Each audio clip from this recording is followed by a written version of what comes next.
Alright, it is time. We're in the boardroom meeting at the Malibu club, you know. Today we're gonna be looking at this P Diddy video. Um, Damn it, I know it. Hold on a second. The perversion of P Diddy, or as I like to call it, the P Diddy Chronicles, the Diddy Chronicles, um, the Diddy Files, one might call. But either way, our boy Jay Aubrey, he's been cooking for a minute, so I'm gonna let him kind of like go over the overviews, and then like I'm gonna just kind of chip in here and there and get my fucking little points here and there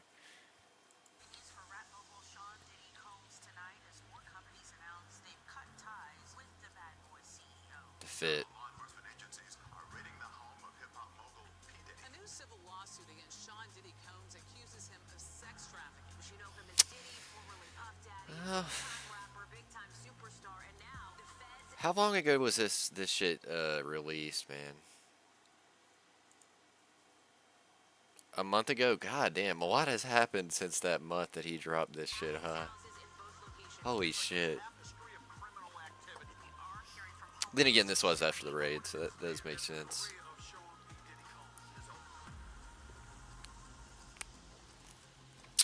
But a lot of this shit's been proven in the court records now, which is interesting.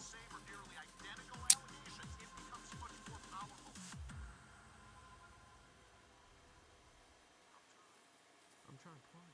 Who you trying to party? Diddy. I'm trying to party. Party, party? What do you mean? What does that mean? I actually don't know.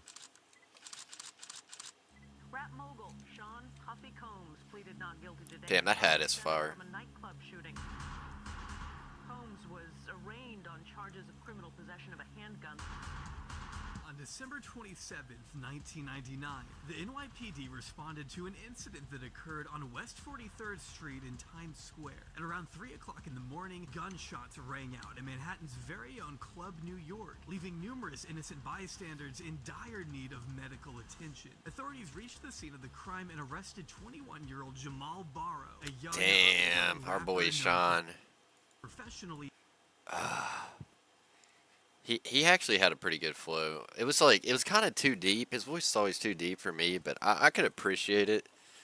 I don't know. That shit just never was what I wanted to listen to. But I've heard him on some features, and he was alright. As Shine, who had just signed to Bad Boy Records only a few months prior. But the man who signed him was nowhere to be found. Despite arriving with Shine that night, Sean Puff Daddy Combs was attempting to flee the club. Damn, our boy Dip. Skirt, skirt. Leaving Shine alone to be charged with attempted murder and criminal possession of a weapon. It was reported that Diddy's driver sped through 11 separate red lights that night, flying down Our boy was speeding past two parked police cars before finally being pulled over. Officers were quick to find two 9mm pistols inside the vehicle, prompting them to arraign all four passengers, which included Diddy's then-girlfriend, Jennifer Lopez. One detective recalling how J-Lo's mother was yelling at her in Spanish over.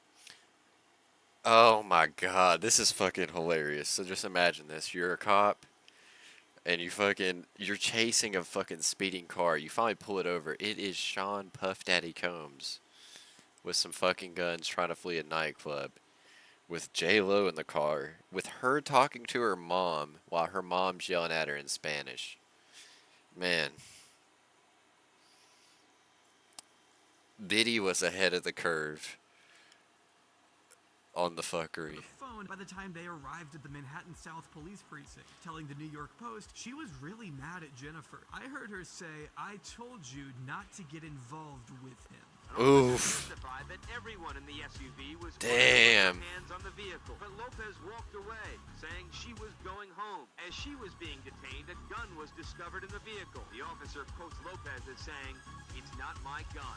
After 60 witnesses, 126 court exhibits, and 25 years of retrospect, the actual events leading up to this infamous shootout remain tragically unclear, though most accounts say Diddy was arguing with a man named Scar, who, annoyed by Diddy's relentless flexing, threw a pile of money in the record executive's face as a sign of disrespect. One club goer by the name of Natania Rubin testified she heard Scar threaten to kill Shine shortly before she says she witnessed both Shine and Diddy pull out weapons and begin firing. Natania then felt what she described as a flaming hot sledgehammer shattering her face. She had been shot.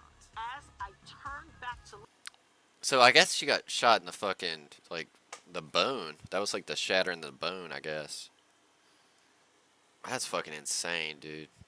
look at them, I watched them bow bow. Both of them fired, and the muzzle flash was like psh, psh. Shine's muzzle flash was a little higher. He was on the side closest to the bar. Puffy's muzzle flash was a little lower, and he was on the side closest to where I was, straight ahead from me. I watched them both fire their guns. I watched them. Natania was just one of 3 victims that night, and while there were thankfully no casualties, there were still countless questions that needed. So is that the girl that got shot in the face? Like, if so, that is crazy. She got shot in the face, and she looks pretty normal. Like, that is insane, though, man. Like, I'm glad for her, you know. But yeah, that shit's just insane. That, like, I hope that's how medical shit can just go up, man. Because the doctor that took care of that shit did right. To be answered. To what extent was everyone That's fucking involved? insane. Well, J-Lo was exonerated almost instantly. In fact, authorities cleared her of any wrongdoing after just 14 hours in the pit. She was never charged. Her boyfriend Diddy, on the other hand, was slapped with 4 weapons charges for the pistols found in his Navigator, and was even charged for attempted bribery when the driver Damn. Diddy offered him $50,000 to say the guns were his. Oh my god. He tried to bribe the driver to say it was his for $50,000. I'll be honest, man. I might have took the $50,000. I'd be like, but then again, like, bro, Keefy D tried to get his money for hitting a lick, and we all saw how that worked out. It didn't. Diddy even reportedly presented a $40,000 ring as collateral. This afternoon, jurors asked for a transcript of a phone message Combs left Wardell Fenderson, once his driver, now the prosecution's star witness. And I just want to make you feel, like, comfortable, you know what I'm saying? Make your family feel comfortable. What exactly Combs meant by that is in dispute, but the prosecution claims the rapper offered Fenderson I just want to make your family feel comfortable. That feels like either like a bribe. I mean, you could say it's a bribe, extortion. Either way, like, if that's some sort of, like, court authority, you probably shouldn't be trying to hit them with that. You know, it sounds like some extortion to me, man. $50,000. After a very tense and extremely public 6-month trial, however, Diddy... I'll be honest, bro. I'll be honest. If Sean wore the Cubs hat to the court hearing, that might have been why he got cooked. Bro, how the hell you gonna wear a Cubs hat to the court case, bro? That's insane, man. Y'all got to think about this shit a little bit more, man. He was acquitted on all charges, while his protege Shine received a 10-year prison sentence, despite Natania... Diddy did it. God damn, that's aged well. That is insane, though. 10 years. I wonder if they both shot at the same time, and then... I don't know. Either way, it seems like everyone at the club saying, like, Diddy did it, and then...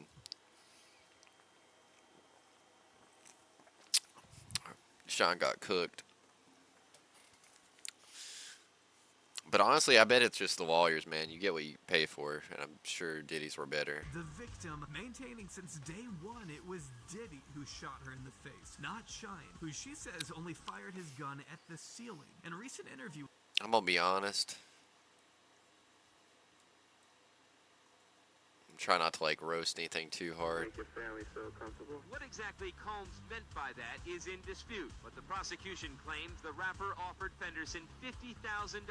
After a very tense and extremely public I see why he was wearing that Cubs hat, but I'm gonna move forward just a tad 6-month bit. trial, however, Diddy was acquitted on all charges, while his protege Shine received a 10-year prison sentence, despite Natania, the victim, maintaining since day one it was Diddy who shot her in the face, not Shine, who she says... Bruh, look at that fucking forehead, dude. Holy shit. Sean has the biggest fucking forehead I've ever seen. That shit looks alien, bruh.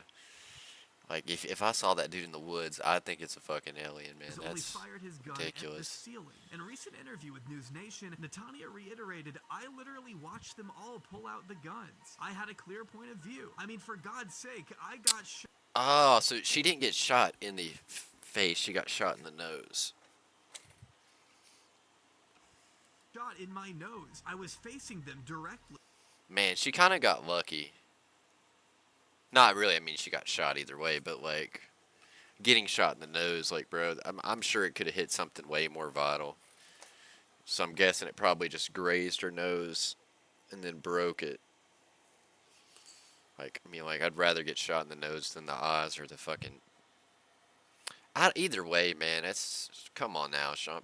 You're supposed to, or come on, Puffy, man, you guys I supposed to be watched smart than that. everything occur and have described it vehemently to all parties involved. Who better to tell you what happened than the person who got shot smack dab in between my eyes? Natania is in fact so adamant that she's since offered to have the bullet fragments removed from her skull for ballistic evidence. Should the Damn. Have it removed from her fucking skull for dude, so that means that shit is still in there.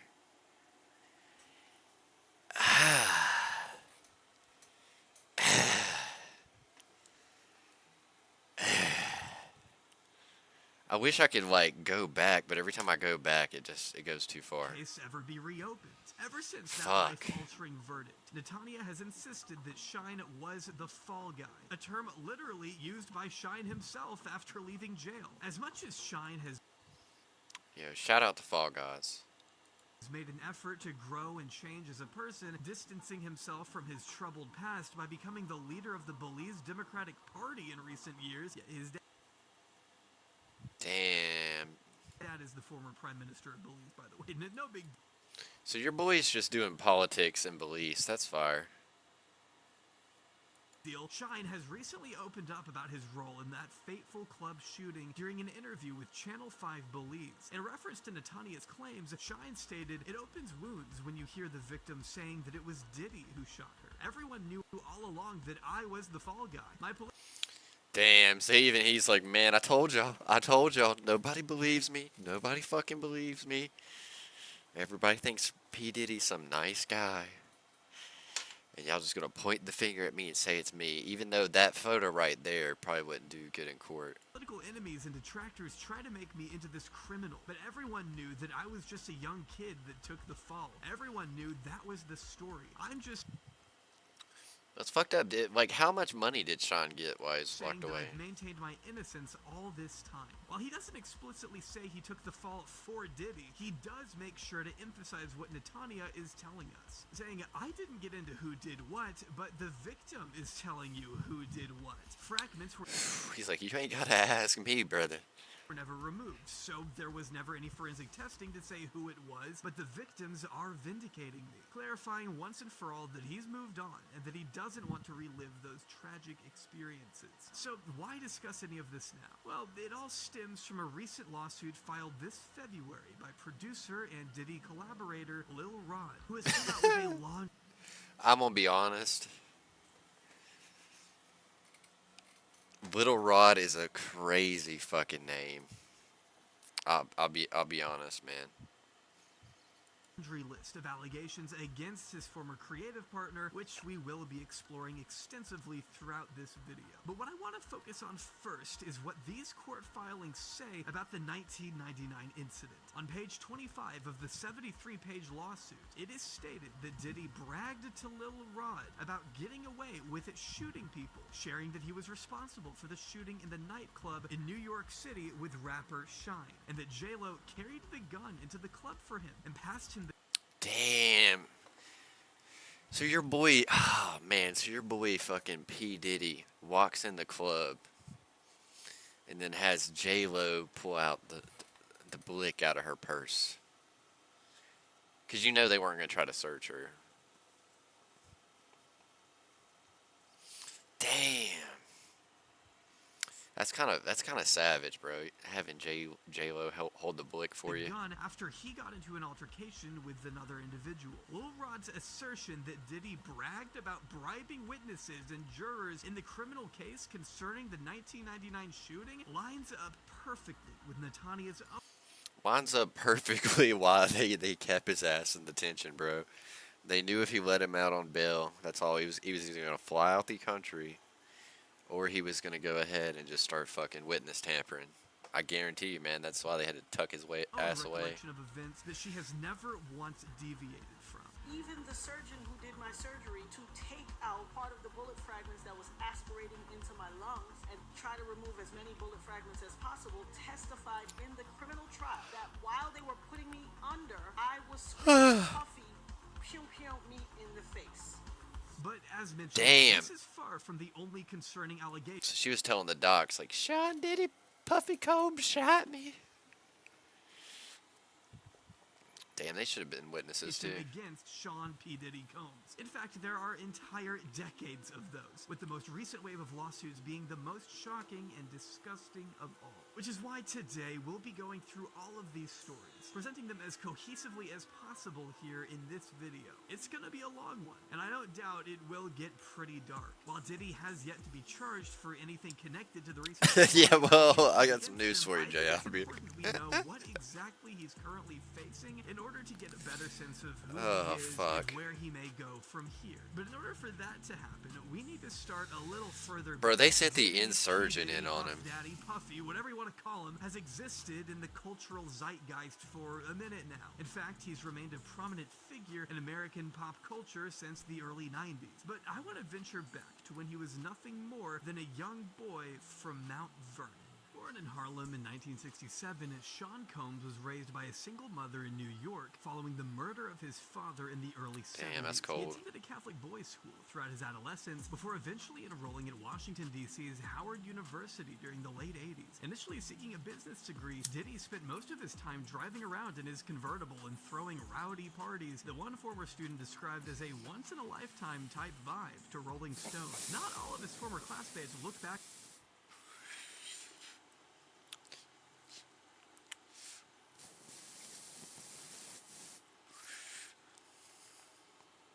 So, at one point, Diddy was throwing like not high school parties, but like college parties back in the day, like just like hosting big gatherings. Now I wonder like if this throughout like his career kind of just escalated. You know, at first you're in college. It's like, okay, let me I got the weed and liquor. You know, that's all I need, right? And then after that, it's like, well, now, everybody's fucking richer now, so I need the weed, liquor, and coke. Oh, man, everybody's desensitized now. I need the weed, liquor, and women. Oh, everybody's desensitized now. I need the weed, liquor, cocaine, women, 1,000 things of baby oil. And I feel like it just kept skyrocketing into more and more depravity. But at first, I think it just started off simple parties. But, if you think about it, if you're like 18 years old and you're throwing these parties like every day, then sooner or later it's going to escalate. It's just not going to feel the same. Which is why that's why I don't drink and shit. I only drink in moderation. Because it's like, you got to just kind of have that moderation or else you just be fucking a psycho. On Diddy so fond. though, with another former student telling the magazine she kept as far away as possible from the rapper after he allegedly caressed her back without consent and asked if she wanted to meet his friend, alluding to Diddy's creepier, volatile side by recalling how he flew off the handle when she confronted him for cutting her off in the cafeteria line, with yet another student describing how Diddy would persistently tap on the classroom window to get his girlfriend to ditch class. Noticing how she would tense up whenever Diddy appeared, the student told Rolling Stone he just had a weird control thing. I felt like she was fearful, though his stint at Howard wouldn't last long, ultimately dropping out to pursue a career in music before starting his sophomore year, never to return to the school again until 2014 when they gave him an honorary doctorate, which it turns out was a pretty controversial move even back then. Several students at the time expressed frustration over the fact Diddy was getting special treatment when he only spent about a year actually enrolled, which is fair. Yeah, it is kind of wild. It's like, oh, y'all graduate, Diddy. He spent like a year here, but you know what? Like, it's like he's rich, and it's like he probably donated a lot of money at that point. He probably gave him a shit ton of money for some shit. So I don't really know what Diddy could have brought to a commencement speech for a school he never got close to graduating from, but none of I'd say a hefty donation. They've since revoked his honorary doctorate in the wake of, well, everything horrible that's come out against him. The university also made the decision to return Combs' $1 million contribution. See, I told y'all. He gave him, he donated some money. A lot, dude, they'll do that shit with, like, kids, too, and shit. Like, if there's, like, let's just say, like, a rich parent, they might donate a shit ton of money to that school in hopes that, you know, they might just graduate the daughter and then just pay off the whatever needs to be done, man. Like, when you're rich, you can get a lot more shit done, it seems. But yeah, that shit's crazy. The Didster agreement from the Sean Combs Foundation. But that was all way before he became established in the music scene. The way Diddy first got his foot in the door was by becoming an intern at Uptown Records, one of the oldest hip-hop labels whose roster once included the likes of Mary J. Blige, Father MC, Heavy D and the Boys, and of course, the notorious B.I.G. Needless to say, this is where Diddy began forming some of his earliest friendships in the industry, gradually working his way up to talent director and eventually to vice president of the entire company. That is crazy, though. With the CEO, Andre. So Diddy got a job working there, and within like a year or two, just worked his way up to like, just, you know, talent manager, and then he was like underneath, but then he just started fighting out with the CEO, which I imagine at a certain point Diddy wanted that control. I feel like that's once again like Diddy's ego and shit. Like, yeah, because at that point he's no longer happy just being like the sideline to the main dude. He just wants to be that main dude. So he's just lashing out trying to be in control, but it backfired, it looks like, in this case. But in reality, guess it kind of worked. The reason Andre fired him was because there can't be two kings in one castle. Exactly. As I was saying, he just has that type of energy where, bro, you can't be the number one person in the room with Diddy. Can't be the richest. You can't be. He's got to be that guy, and that's always how it's been.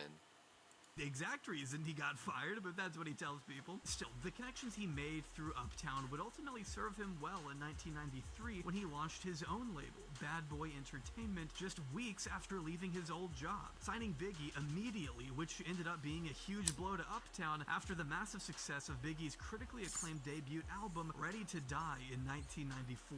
Throughout the early to mid-90s, Diddy continued to build his reputation as a record executive and producer by working with esteemed artists such as Mariah Carey, Mace, TLC, Method Man, Aretha Franklin, and so many others, seeing his company generate over $100 million in record sales by 1997. But this was also the decade where Diddy's illustrious history of legal problems began to mount. A year has passed since the CCNY tragedy, but people have not forgotten what happened, including the event's promoter, 22-year-old Sean Puffy Combs. In fact, we can go all the way back to... Damn, that's the year I was born. That's crazy.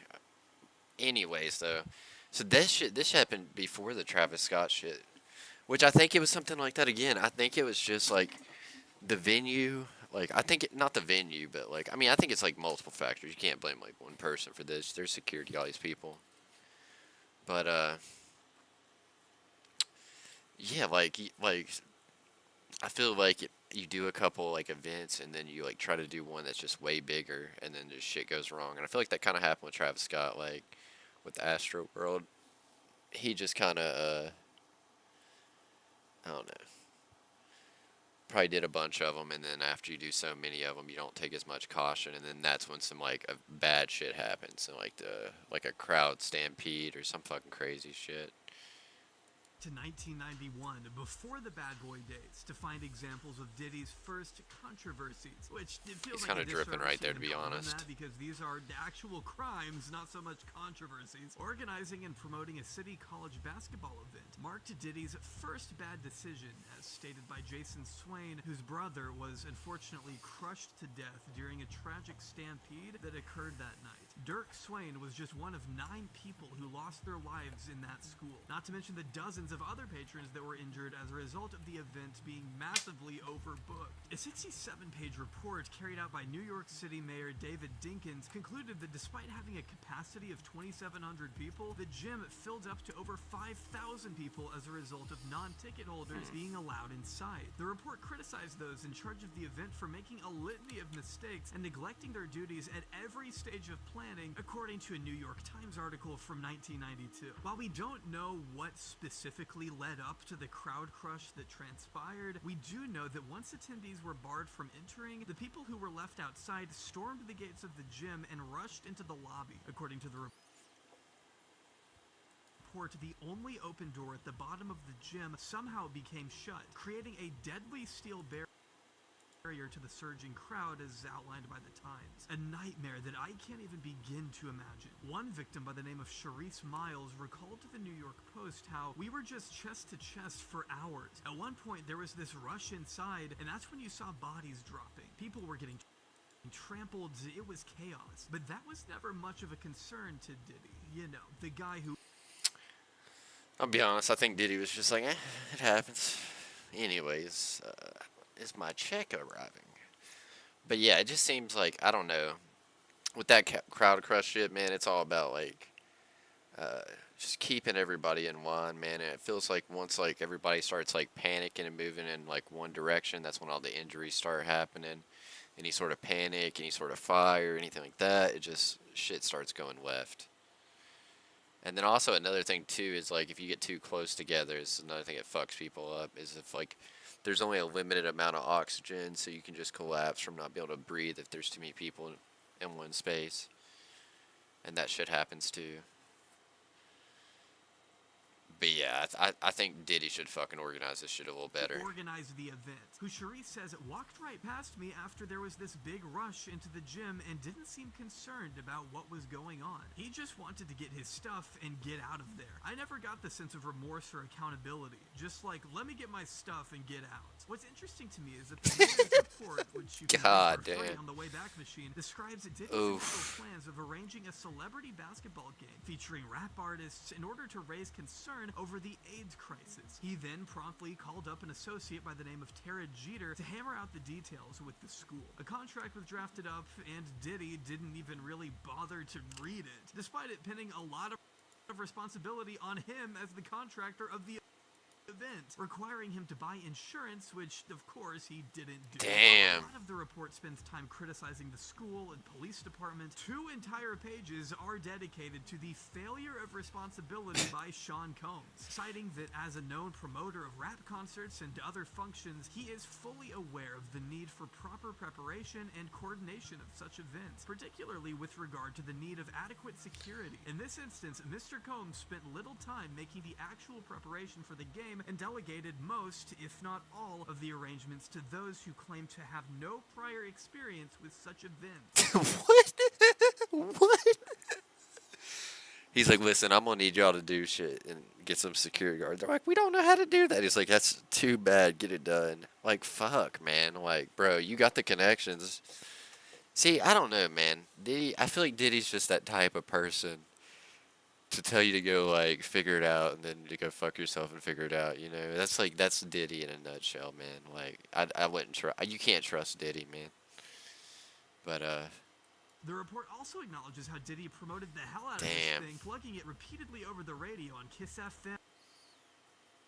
he was pushing it out, eh? And knowing that over 1,000 tickets had already been sold in advance. They were already at half capacity, and Diddy was still trying to get as many people there as possible, without even making adequate arrangements with security. According to the report, the security situation was an absolute mess, with hired personnel having little to no understanding of their designated roles. It also faults Diddy for, evidently, not communicating with the AIDS education outreach program, despite listing the organization on flyers, assuring ticket holders that donations would be made to the organization. It was marketed as a charity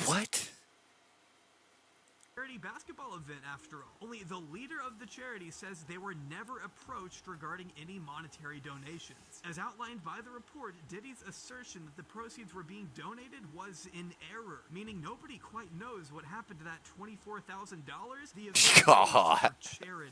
There were also a number of settlements that I'll tell you where it went. Throughout the 90s, Diddy paid to 1,000 things of fucking baby oil. That's where that $25K went. about $600,000 collectively to the victims' families, or roughly $75,000 So it was 4 people? per death, settling the last suit in the year 2000, according to Rolling Stone. The New York Post emphasized the frustration of these families, who blamed Diddy for resisting accountability and never officially apologizing to them. Dirk Swain's mother, Barbara, telling the Daily News in 1998 that she didn't think he'd ever taken true accountability, though he did reference the tragedy in a song, rapping it to the City College deceased, may you rest in peace. To the families, I never meant to cause pain. I know the truth, but if you want, then I'll shoulder the blame. Mrs. Swain called these lyrics stupid, asking what is he saying? Is he saying It's fucking... Yeah, to be fair, that wasn't even a good bar. That sounds so fucking stupid. he's not to blame? Adding, we're not saying the blame is all his, but not once did he step up to the plate and say, yes, I am responsible. Yeah, I mean, honestly, like, bro, just... You know what? Like, I'm sorry for the loss. Didn't mean for that shit to happen. Like, we can help y'all with the... I mean, you could... I don't know. I feel like... I think with at least Travis Scott, it seems like he was pretty quick to, like, you know, send money out and try to, like, at least do somewhat of something for some of the victims, you know? Like, this P. Diddy shit, it just seems like... Your boy P. Diddy just took his check, everyone got hurt, and he said, I'm out. Has maintained a low profile in the press, which he feels has wrongly portrayed him. I'm famous for like the kid in their minds who threw the tragic City College, and that's kind of hard for me sometimes to live with. I think you can see by now that the 90s were a pretty tumultuous period for Diddy. He wasn't just making headlines for his mismanagement of charity basketball events. He was also routinely getting into violent clashes with fellow industry executives, like the time he caught his first assault charge in 1999 following the accidental release of a Nas music video for the song Hate Me Now, directed by... Damn. So should we bump that real quick? Hold on. Can...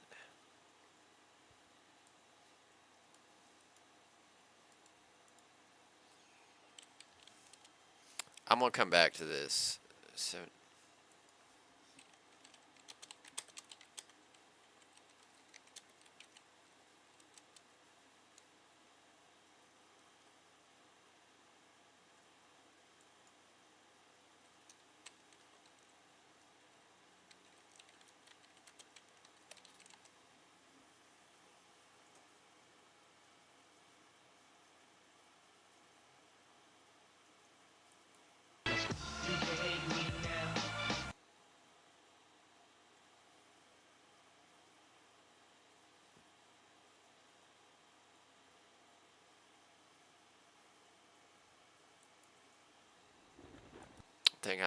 is this it?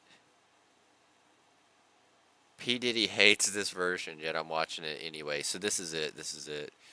Okay. So this is the Hype Williams one. Go back one. Okay, hold on. Let's... Alright, let's back up one.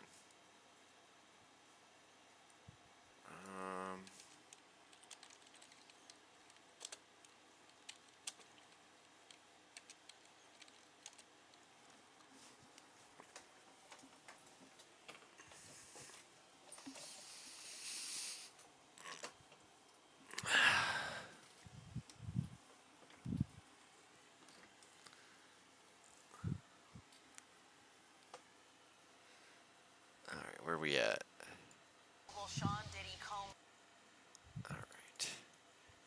Okay, so I just kind of wanted to fucking do the video just so that way we can have context.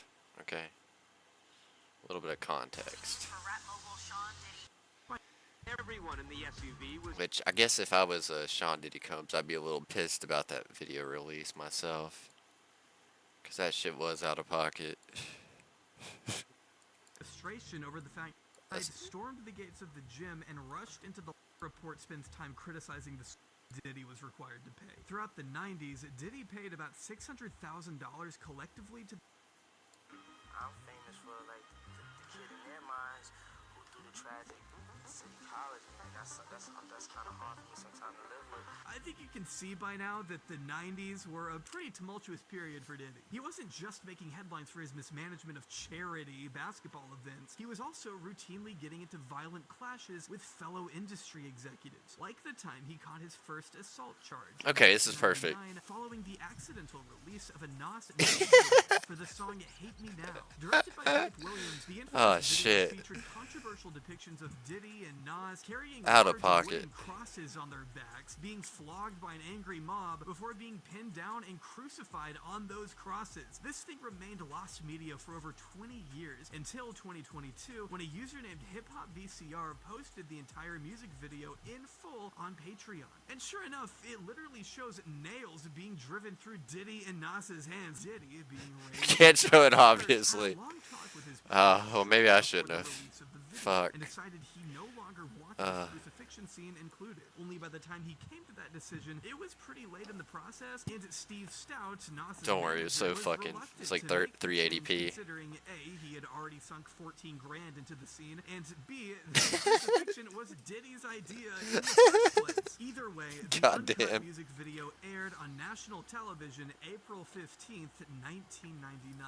And according to XXL, it was only a matter of minutes before Diddy and his bodyguards burst into Steve's office to violently assault him, clubbing him over the head with a champagne bottle in front of 2 clients. As Steve recalled to the LA Times all the way back in 1999, one minute I'm in the middle of a meeting, and the next minute I'm down on the floor and Puffy and his guys are kicking and pounding me. One of them picks up a chair and throws it at me. Then Puffy... Ayo, pause. What kind of pounding are we talking about? Because that's some crazy shit. He's pounding him, and then he picks up the chair. You gotta be specific if Diddy's pounding you, because sounds a little ayo to me. You know what I mean? He throws my desk and they just walk out like nothing happened. My jaw and my head were all swollen. It was a traumatic experience, and in the middle of it, I didn't know exactly how to feel. I was upset, embarrassed, scared, angry. As far as I'm concerned, this was an attempt on my life. Also, telling the New York Post at the time... Yeah, I feel like 2 or 3 people beating the shit out of you is an attempt on your life. So I feel like if you shoot somebody while you're getting jumped by 2 or 3 people, and you kill him, it'd be like fair game. You know what I mean? I'm scared of him, despite Steve standing 6... I mean, it doesn't really matter if you're 6 foot fucking 300 pounds. If Diddy's holding a gun, he'll shoot you, and if Diddy has like connections to people who'll kill you. I mean, that's the thing.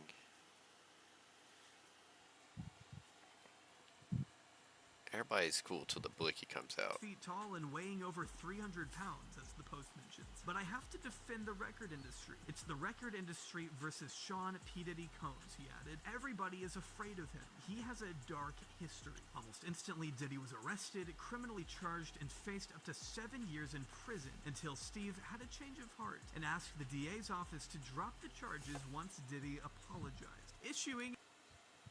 I bet once Diddy apologized and cut that check in secret, I bet you that's what it was. I bet you Diddy's like, listen, listen. Cause I guarantee you, man, and like it doesn't have to be Diddy. Like Diddy's not like trying to fucking like make calls. Like he's fucking got people to like try to pay off people. He's got people. He's got his outside connections. Like just because he's in there right now doesn't mean like he doesn't have family members that are like, you know, out talking to people, trying to pay off people, pay off jurors, pay off family members of the jurors, different shit like that, man. Like that's the thing, dude. And that's why they'll probably get like most of the family and different shit just because like they're gonna have to once all this shit comes out all the way.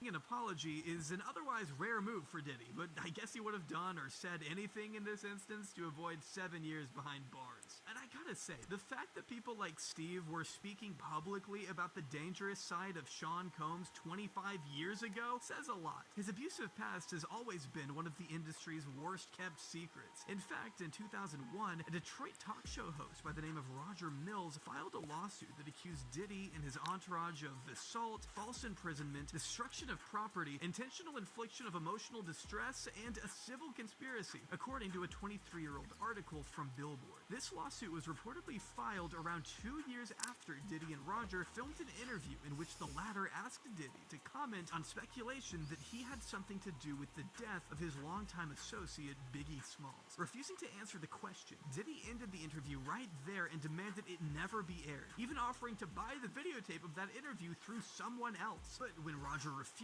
he was attacked in the parking lot. Damn. To his car. He claims Diddy's bodyguards Bro. prevented him from leaving before forcibly taking the videotape from him, breaking his camera in the process, and twisting his neck and shoulder in the assault. While Diddy was forced to appear in court, he testified that he didn't remember the incident, despite his Damn. Dude, he's cold. I don't remember, Judge. Yana, I don't remember. Did you fuck up his shit? Did you twist his neck? Did you snap his shit up? Yana, I don't remember. Like I'm using I don't remember, Yana. If I do anything fucked up in the year 2024, in the last two months, 2024, I'm hitting it. I'd be like, I don't remember. Like this is some like Woody level being able to of confirm that gaslight. the incident did in fact take place, the jury quickly ruled in favor of Diddy, which was not unlike another instance in 2004 when a judge overturned a civil judgment calling on Diddy to pay almost $500,000 to a limo driver who claims he was assaulted by security detail Diddy had hired to protect Mary J. Blige. Despite the driver, Cedric Bobby Lemon, literally wearing the necessary credentials to allow him backstage, he claims the two bodyguards punched him in the head, kicked him in the back, and broke his right ankle for absolutely zero reason. Damn. He was allowed. Oof, man, that hurts me, dude. Broke his right ankle. That's my pop foot. Man, that scares me. To be there. And by the way, even if he wasn't supposed to be there, a reaction this brutal and violent wouldn't have been justified anyway. Being unable to work as a limo driver as a result of his injuries, Lemon was stuck with a $14,000 medical bill. Oof. The lawsuit. Oof. Oof. Oof. Oof. Okay, so he broke his right foot, but he's a limo driver. Bro, he can't drive at all, bro. And if he did, he would have to get like one of those push to start things in the car. And I don't know how much those shits are, but I imagine they cost a little bit. Would take care of. And although it may have taken a while, it appears the two parties did eventually reach a settlement in 2006, the details of which have never been disclosed. But I Don't want to definitely drop think that this guy name, got a pretty no big more. payout, considering Diddy's net worth topped $200 million at the time, according to Fortune magazine. This same article notes he was paying $112K a month for his son Justin's child support. Clearly, Diddy is not unfamiliar with controversy. He was in the news for this kind of thing all the time in the 90s. And Bruh, I'll be honest. If I was paying $112,000 a month on my child's child support, I would be throwing some hands. You know what I mean?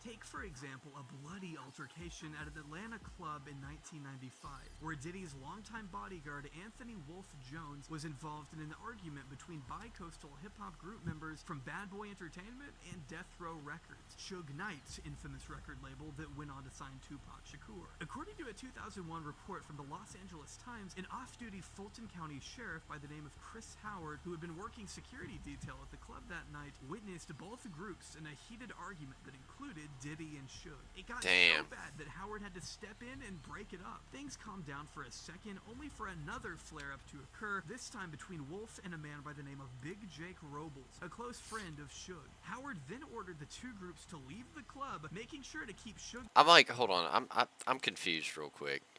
I don't know if Wolf and Gene Dill are the same person. Like, that's something I need to figure this out. Is Gene Dill and Wolf the same person?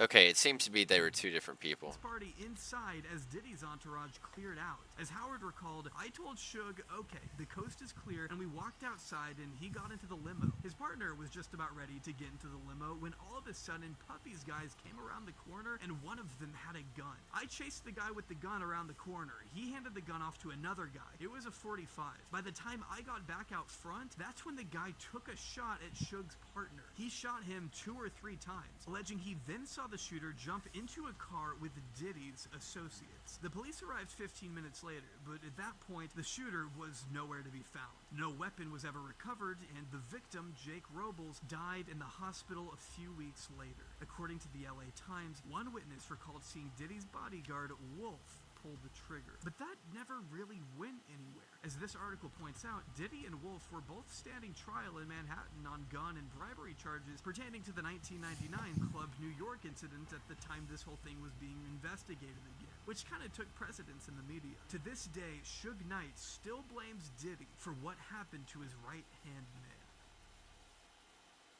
It's also important to point out here just how popular Diddy was at the time of all these disputes. Following the tragic and mysterious murder of Biggie, Diddy's tribute single "I'll Be Missing You" topped charts around Man, yeah, that was a the world, banger. #1 I'll be on the honest. Billboard Hot 100, remaining in the #1 slot for 11 weeks. Sting's still getting paid off that shit. At the time. Diddy's mainstream celebrity status only continued to grow as his debut album, No Way Out, reached platinum status and sold 3.4 million physical copies in the United States alone. He earned a spot on the Forbes list and even clinched 2 Grammy wins in 1997, including Best Rap Album for No Way Out. His lifestyle was nothing short of lavish, kicking it with the likes of Martha Stewart and Donald Trump in the Hamptons. His sprawling empire of restaurants, magazines, and clothing, combined with his impressive record sales, reportedly generated an estimated $130 million in revenue per year, according to the LA Times. It's safe to say things were looking up for Sean Diddy Combs at the turn of the century, but unfortunately, that infamous track record we've talked about would prove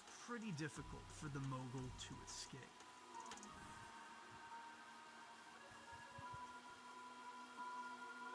Out of pocket.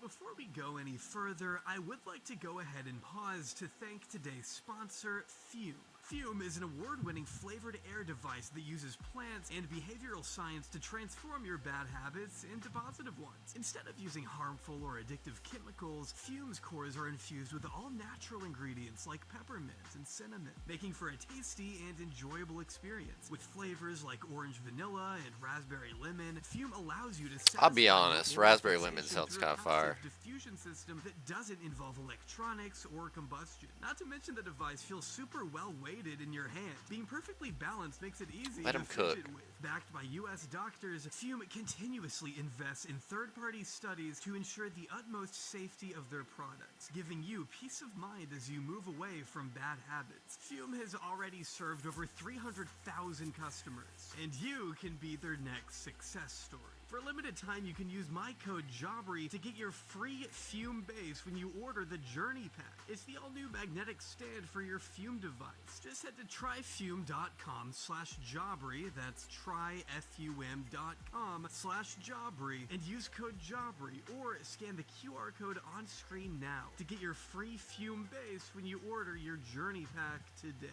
Huge thanks again to the amazing people at Fume for sponsoring this video. Gotta let the boy get paid, you know.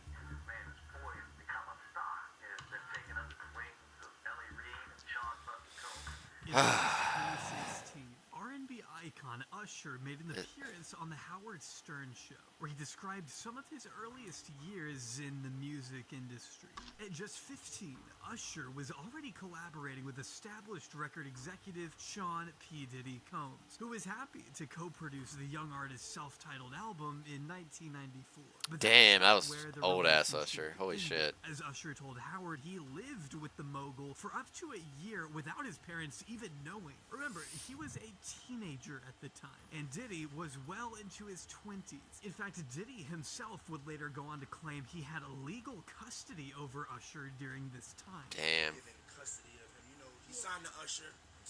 I had legal guardianship of Usher when you know he did his first album. I did Usher's first album. What we know for certain is that Usher has said Diddy introduced him to an entirely new world, one that was wildly inappropriate for someone as young as Usher was. In fact, in a 2004 interview with Rolling Stone, Usher revealed that Diddy had shown him a totally different set of specifically when it came to sex.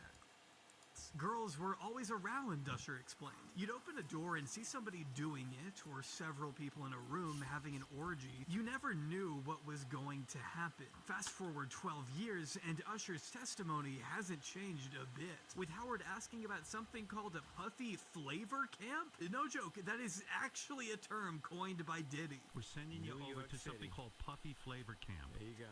To learn some. Flavor camp. Yeah, that's what it was called. I don't think I could come up with a more horrifying sequence. That is a of words terrible of my name, I'll be time. honest. Puffy Flavor Camp? It sends shivers up my spine. It's so sinister. It was during this interview that Usher confirmed once more he got a chance to see some things by living with Diddy, and despite being a child, was exposed to an explicit lifestyle he couldn't understand.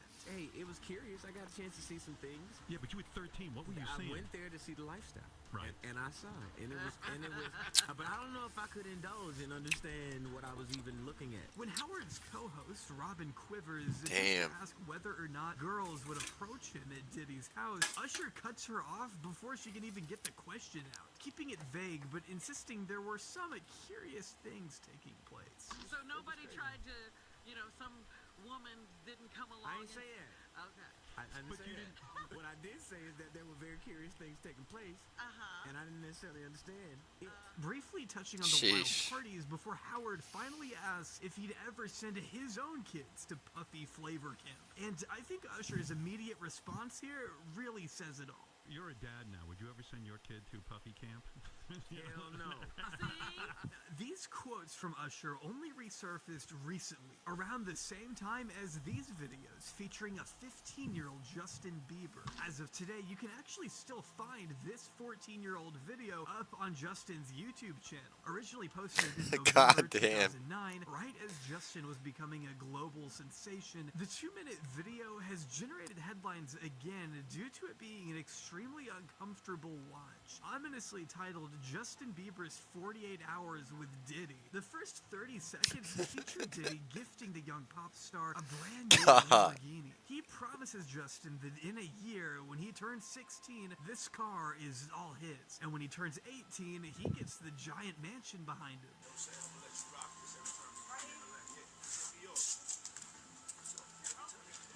Damn. Then, when you get 18, you get the house. You get the mansion. Just Justin asks where they're going, and when Diddy asks him where he wants to go, that's when it gets a little more awkward. So where are we off to now? Where would you like to go? I mean, wherever you want to go.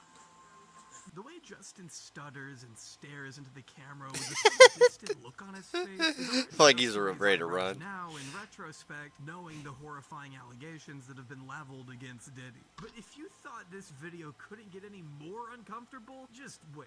Diddy assures us that while Justin is having the time of his life, spending 48 hours with the mogul, he can't disclose what exactly it is they're getting up to. But he does promise that whatever it is, it's any 15-year-old's dream. Where we hanging out and what we doing, we can't really disclose, but it's definitely a 15-year-old's dream.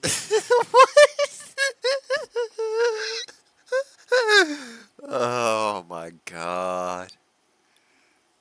This is levels like the 2-time the doctor disrespect levels. Some shit, man. I don't know, man. They might be in love, dude. I don't fucking know. That is just awkward, though. In custody of him, you know, he signed the Usher. That sounds so Justin wild. quickly reiterates that he's signed to Usher right here. Really strikes me as odd. He just comes across as afraid in this video. Like there's something off about the entire thing. Justin looks like he's being held at gunpoint, even having to stand next to Diddy. Diddy then says they're gonna go buck full crazy for the next 48 hours. And asking Justin what he wants to do, this is how he answers. 48 hours. Let's go. Let's just go get some girls. Let's go get some girls. Man, I don't know, man. P. Diddy looked kind of bummed about the girls. He's like, you know what? I got other ideas, baby. I hope that just is the case. I hope it's just P. Diddy was just a positive male role model and might have introduced the Bieber to alcoholism and maybe like some escorts and just like a party lifestyle, but I don't know, man. I don't like the P Diddler. You know, he's looking a little wild right now. Creeped out. The implication that a grown man like Diddy is about to go out and help a teenager find girls is pretty perturbing on its face. And even if we want to be overly generous and say, oh, it was a bad joke or something, this is oh god, uncomfortable video together. In a follow-up that was posted to Diddy's channel the next year, we see Diddy borderline interrogating Justin, who is now 16, wondering why he hasn't been keeping in touch. He says he's been calling him and isn't sure why they don't hang out like they used to. What's up, man? You good? I'm good. How are you? All right, young brother, everything's good? Selling out arenas and everything? Starting to act different, huh? You ain't been calling me and hanging out the way we used to hang out. Not sure what a 40-year-old would want with a 16-year-old exactly. I mean, what do you even talk about with a person half your age? And I will say, I've never seen Justin Bieber act this visibly anxious on camera before. And he's used to being on camera. It's kind of his entire existence. But here, he's stuttering again and sweating. He's in fear for his life. It feels eerily authentic. There is, of course, a chance that they're doing some kind of weird bit. But again, it's that's the very thing. hard for me to buy into that when we consider the mountain of allegations against Diddy that are now currently out there. If this were a kind of scripted promo for Diddy's album or something, I can't imagine. I think this could be a bit, supposed to be, other than or it's just truly concerning. Doesn't feel like an act. This is either a bit or like an Oscar-winning performance. This is like an Oscar-winning performance. Clips came back under scrutiny. We're all well aware at this point it's like an inside why joke. Diddy's legacy is being reconsidered, but I think it's time we finally delve into some of those details. And I will go ahead and offer a content warning here for graphic depictions of domestic abuse and SA. I think it's only fair I let you know now that the rest of this video may be pretty tough for some to sit through. While certain details may be censored, viewer discretion is certainly advised. Did you party with Diddy a lot? Oh, no, not really. I would go to the party and leave early.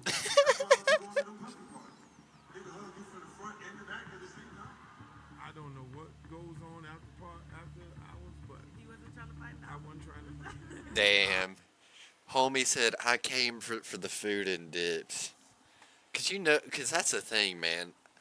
I ain't trying to be that guy. I'm not trying to defend going to the Puffies parties, but like that buffet was probably pretty good.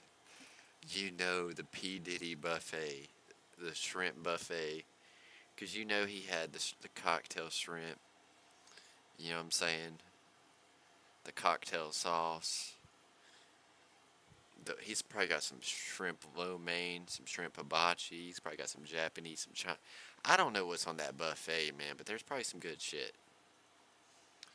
So I can kind of see it, man. It's like, listen, I'm going to get in here. I'm going to get drunk enough that when I eat my food, I will no longer be driving under the influence. And I'm going to leave.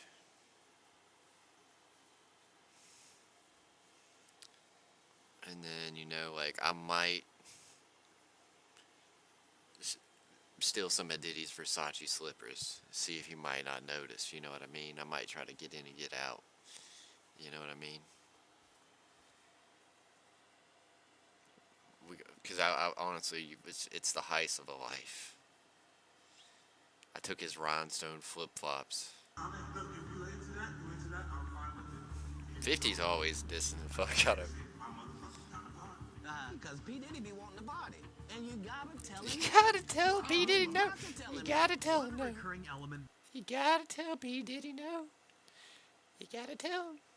that keeps popping up in these lawsuits is a reference to Diddy's freak-off parties, as he's termed them. While the details may vary case by case, we know from a We know they freaky. that Diddy was not unfamiliar with hosting The 1,000 baby lotions say parties complete with female and male super sex freaky. workers wearing masquerade masks. These would often take place at some of the most extravagant hotels in the country, as reported by Miami Herald journalist Julie K. Brown. Back in March, Brown described these freak-offs as sex parties so brutal that the young women and men lured into attending them would often vomit and pass out from being drugged, beaten, and raped, sometimes for hours on end. What did Cassie tell you about these freak-offs? You know, that he would hire these, like, sex workers? And That's insane, man. they would have...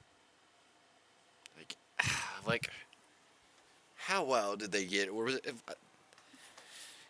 You got to control the freak-offs, man. You got to control them, dude. Everybody's got to be playing together, respectfully. It sounds like everything crossed that line. have, sex with her or whatever, and he would watch and tell them what to do. When Diddy's longtime... Oh my God, bruh. Dude, just imagine that, bro. He is armchair quarterbacking somebody laying the pipe. Like, just imagine, like, you're trying to lay the pipe, and you look over, and then there's just Diddy, like, you put your leg on his shoulder. Yeah, angle up a little. Just throw some more baby oil on it. And you're just like, man, I can't. Even with Cassie, your boy might get soft. Actually, I probably could. I'd be like, listen, Diddy, I need you to calm down. Girlfriend, Cassie Ventura, filed her lawsuit. Let me work my magic, alright? I'm a 99 intel sorcerer all in Elden Ring. Let your boy work his magic, okay? I am a level 99. Old school RuneScape. Just kidding, it's RS3 99 woodcutting. Alright, let me lay my wood. Alright? I am a wood expert. Or an expert at laying the wood, okay? Back in November, she opened up about Diddy's constant need to have these freak-offs, or FOs, every week. He would decide on having one at random moments. So it would just be out of nowhere, just be like, listen, I got 3 big dick dudes coming in. See, that's the outrageous shit, is when you start going like this is just like, call the arrangement a freak off or a FO. It's like, we have a FO.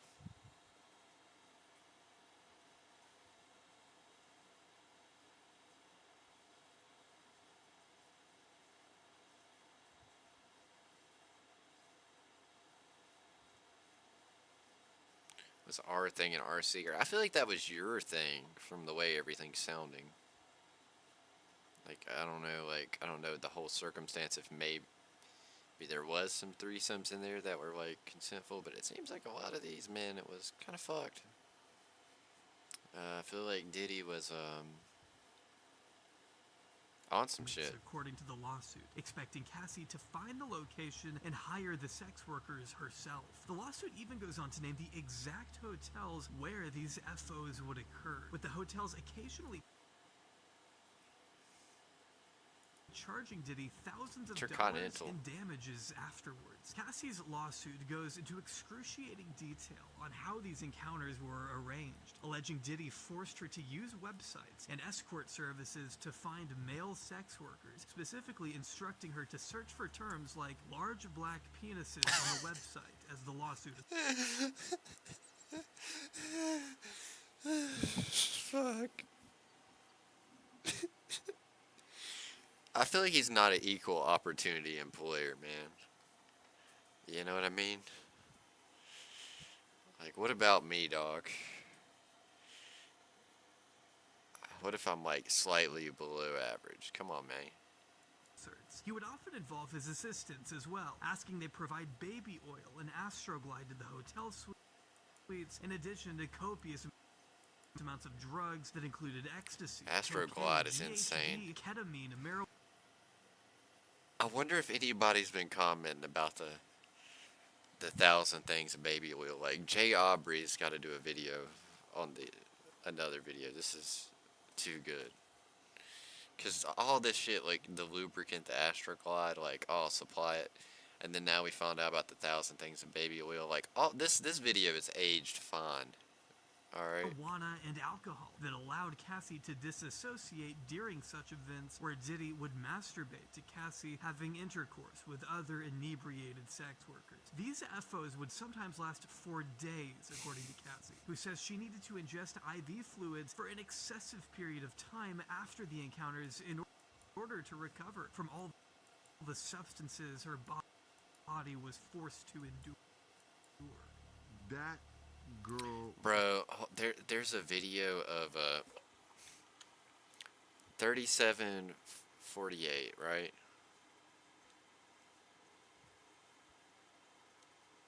I want to see if I can find this video. Damn it, man.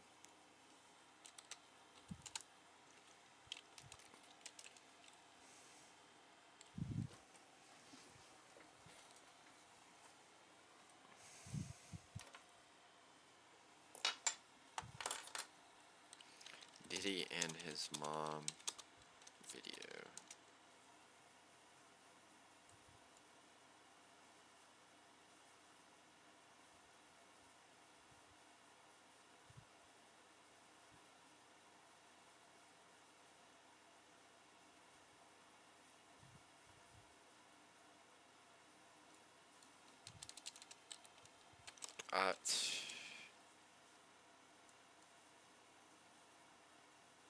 Introduce it.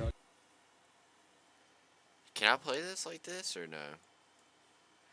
Will it? I've never posted TikTok. I hope, dude. Fuck, man.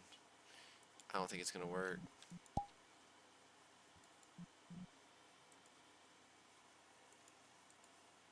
I want to find this goddamn fucking shit, man.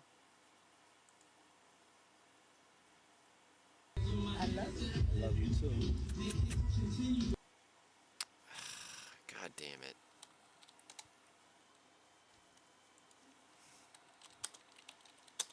P. Diddy, mom.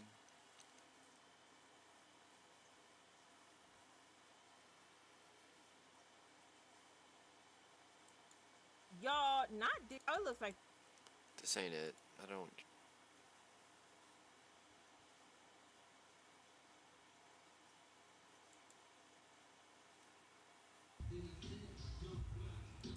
Oh.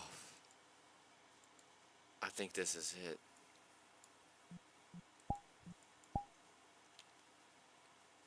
Alright, 47, 44. I remember it.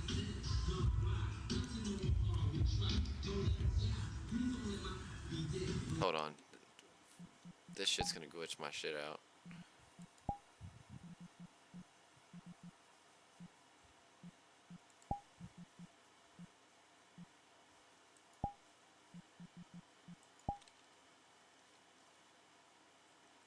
No!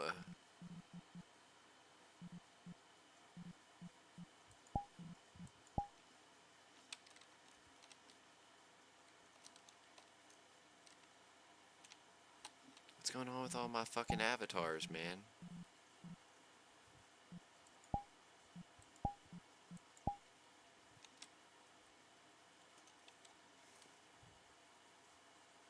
My mom's gorgeous. That's wild. It's my mom.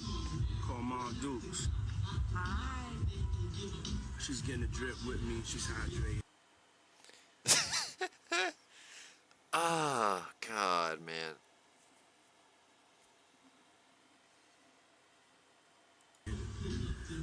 What's up, Mom?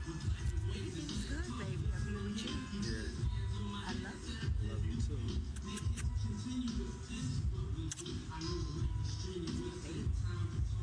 Mom, freshly dipped though. I feel like anyone that's like this with their mom is like super cringe, man. I'll be honest, man. This is just weird behavior, dude. This is fucking...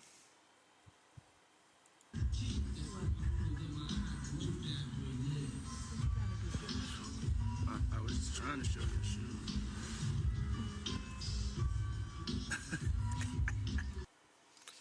Damn, she on the Ivy. Now, I just think this is weird. Now, I heard two sides of this, right? Like, I'm not playing devil's advocate with Diddy or anything. Like, I think old boy's guilty. Now, apparently, sometimes people use IV and shit due to, like, the fact it seems like he did have a Molly addiction, too. And if people are, like, partying and rolling, then they're probably not drinking water, and they're probably dehydrated, and the next day they're probably, like, fucking run out of fluids. So it's like, it kind of makes sense having the IV bags for like hangovers and shit, but like showing it off is weird, and like on average most people wouldn't have it because it's just nobody's fucking partying that hard, you know. And then the other thing is they're saying they were on the IV because of the freak-offs. The freak-offs were so crazy that, you know, people would be a little dehydrated. You know, me personally, all I've ever needed was some Gatorade, but these were something else, apparently. Yeah, my mom's a single. Mom's a single. I ain't gonna hate on my Hell, mom. shit. She's single. I've had a couple black women in my day, boy.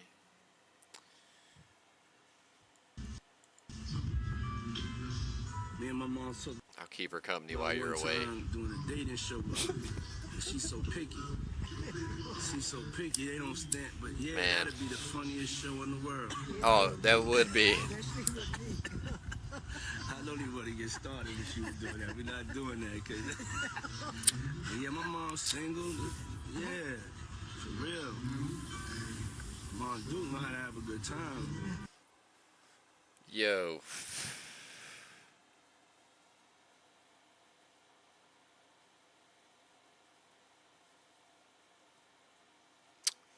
Was he trying to let people know, like, hey, he's trying to party with my mom?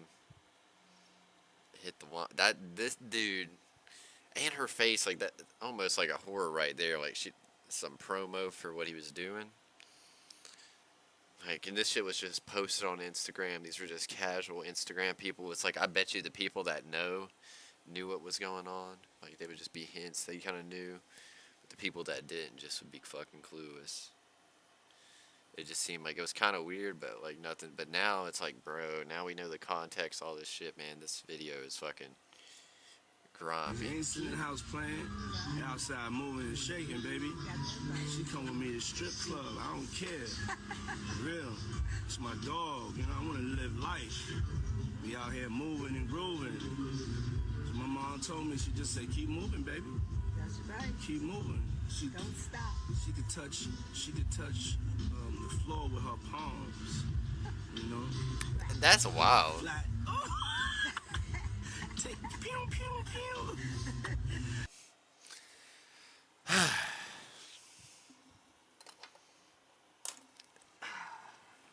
He ain't beating these allegations. I'm just gonna say it. Oh, God, man. Alright, where were we at?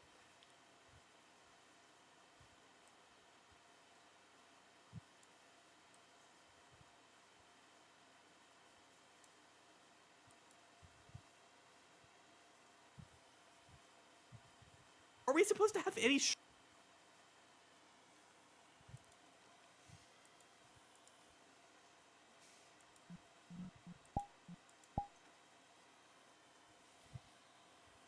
Fallout continues for rap mogul Sean Diddy Combs tonight as more companies announce they've cut ties with the Bad Boy CEO.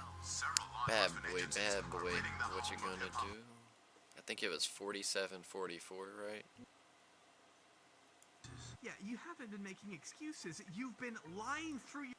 Assassinate my character. Destroy my reputation. Incident. And after a few months, Diddy allowed Ford's co-host, Robin Quivers, video up on Justin. But here, You know that he would hire these offs or FOs every week. He would decide on having one at random moments, according to the lawsuit, expecting Cassie to find the location and hire the sex workers herself. The lawsuit even goes on to name the exact hotels where kept her complacent and compliant, reportedly giving out pills to Cassie as if they were candy starting in 2008. Not an uncommon tactic for abuse, sleep, and Cassie's staff were actively allowing these things to happen too, according to Cassie, as she recalls one alleged instance of being cornered by his security detail who forced his warning here for graphic depiction that Diddy paid the hotel for. Disgusted now. No, you're not, and no, you weren't. You still continued to abuse Cassie and injuries she suffered as a result of being drugged. Hell no. Forced to endure. Oh, here it is, here it is. They would have, sex with her or whatever, and I couldn't find it. watch and tell them what to do. When Diddy's longtime girlfriend, Cassie Ventura, filed her lawsuit back in November, she opened up about Diddy's constant need to have these freak-offs, or FOs, every week. He would decide on having one at random moments, according to the lawsuit, expecting Cassie to find the location and hire the This is sex insane. workers herself. The lawsuit even goes on to name the exact hotels where these FOs would occur, with the hotels occasionally charging Diddy thousands of dollars in damages afterwards. Cassie's lawsuit goes into excruciating detail on how these encounters were arranged, alleging Diddy forced her to use websites and escort services to find... Yeah, that's insane. Just like having her look it up, which I mean, I guess is like her end. I guess is kind of slightly better. Like she kind of got to choose, but it's not really like she got to choose if he's forcing her to. So it's like, God damn it, Diddy. Like, what a fucking piece of shit. Male sex workers, specifically instructing her to search for terms like large black... But this shit right here is penises insane. on the website, as the lawsuit asserts. He would often involve his assistants as well, asking they provide baby oil and Astroglide to the hotel suites, in addition to copious amounts of drugs that included ecstasy, cocaine, GHB, ketamine, marijuana, and alcohol that allowed Cassie to disassociate during such events where Diddy would masturbate to Cassie having intercourse with other inebriated sex workers. These FOs would sometimes last for days, according to Cassie, who says she needed to ingest IV fluids for an excessive period of time after the encounters in order to recover from all the substances her body was forced to endure. That girl went through some tumultuous shit that she never thought that she would ever have to go through being in the music business. For Diddy, this was all about power. He wanted total and utter control over the people he subjected to these FOs. He dictated every detail, from the lingerie Cassie wore down to the color of her nail polish, which he demanded must be white so it would, quote, contrast with the skin of the black men he hired to have sex with her, as the lawsuit alleges. The suit also makes Contrast. That is insane. This is like some ritualistic shit, dude. This is insane. Diddy would direct the sexual encounters, specifically telling Cassie where he wanted her to touch the sex workers while he masturbated and filmed it. As the lawsuit put it, Diddy treated the forced encounter as a personal art project, adjusting the candles he used for lighting to frame the videos he took. It should also be emphasized that members of Diddy's staff were actively allowing these things to happen too, according to Cassie, as she recalls one alleged instance of being cornered by a security detail who forced her to leave her friends at her 29th birthday party to have a spontaneous FO with Diddy at a nearby hotel, despite expressing clearly to him that she did not want to go. When the pair then returned from the FO, Diddy, still being intoxicated, allegedly grabbed one of Cassie's friends, quote, like a child, and dangled the friend over the balcony of the 17th floor hotel suite. It's beyond clear that Diddy was... That's fucking insanity. But what I was gonna say though is a lot of people are gonna get hit with this too, cause like it's like a lot of these people were helping him, cause I mean like whenever you're like just not being able to let people leave, and you're like your security guards are no longer just protecting you, but they're fucking trapping people. This is some like insane shit where it's like, bro, like if I was the judge, I would fucking fry Diddy. I would fucking just fry Diddy. Because this shit is just, like, out of pocket as fuck, man. A terrifying individual, both in status and temper. He wielded an unfathomable level of power in the music industry, which he constantly leveraged over anyone he could. After all, Cassie first signed to Bad Boy Entertainment when she was only 19, and dude, 39, 31. I don't want to, like, have the whole thing as the J. Aubrey, like... I do, but I don't. You know what I mean?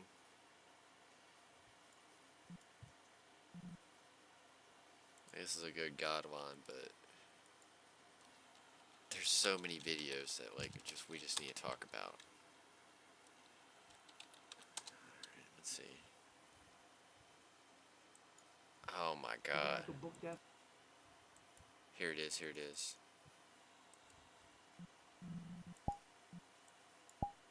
This is on his own channel. This is how crazy narcissistic he is.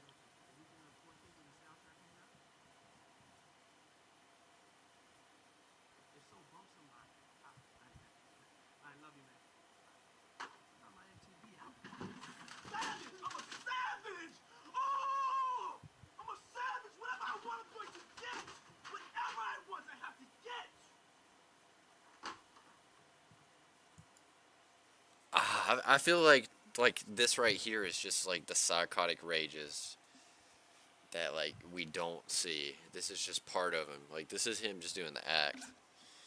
Kinda. I mean like this is probably like some real shit. Like he probably just closed the deal and this is like his Patrick Bateman moment, like, but man, there's certain moments that shine through, and like right here, let me just replay that one more time.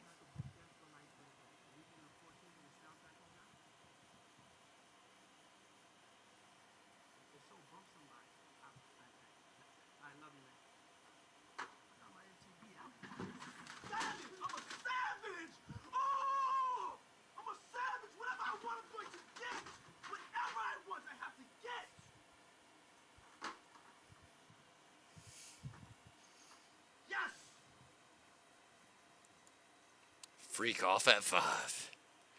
Yeah, my dude. I bet he was on the cocaine. Constantly just fucking angry. That's why, like, I think cocaine's bad, man. Like, cocaine's bad, kids. I personally wouldn't do it, because I feel like it just puts you in some sort of crazy mindset where you're like Diddy and you're just over here out of pocket as fuck. What's next? What's next? I gotta get it. I'm not gonna stay fucking down. I'm not gonna stay fucking lying down. I'm not. I can't do that, man. I can't do that. You're gonna stay laying down now. What can't you do? I can do it.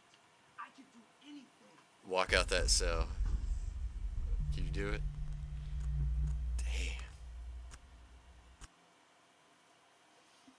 All right.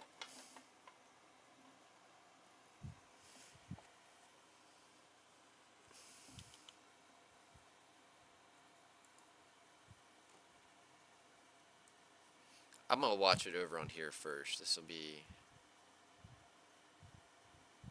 easier to find it.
That Diddy was a terrifying. He wielded an There unfathomable it level is. of power in the music industry, which he constantly 39, 24.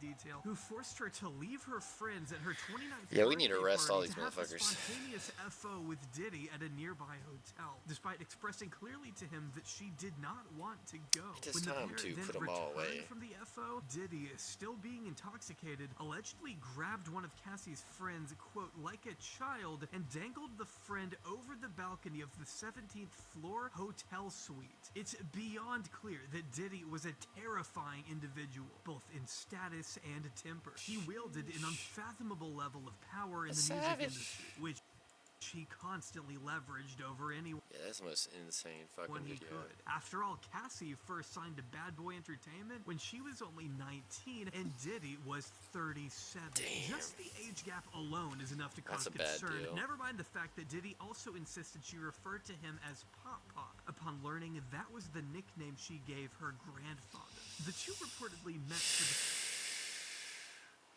That's like the weirdest shit. Like, there's no reason you would do that. I could understand, like, the daddy or the poppy or some shit like that, but the papa, like, that's just some mental, like, warfare, it seems to me.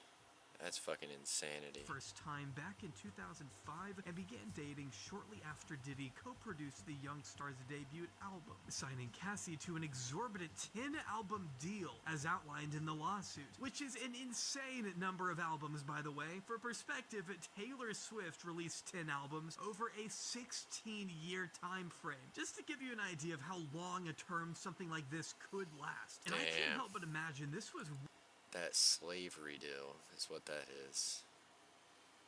You will never leave the label. You will never be able to fucking make your own shit. You'll never be able to drop shit when you want to drop.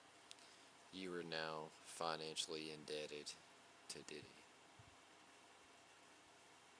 That's a horrible record deal.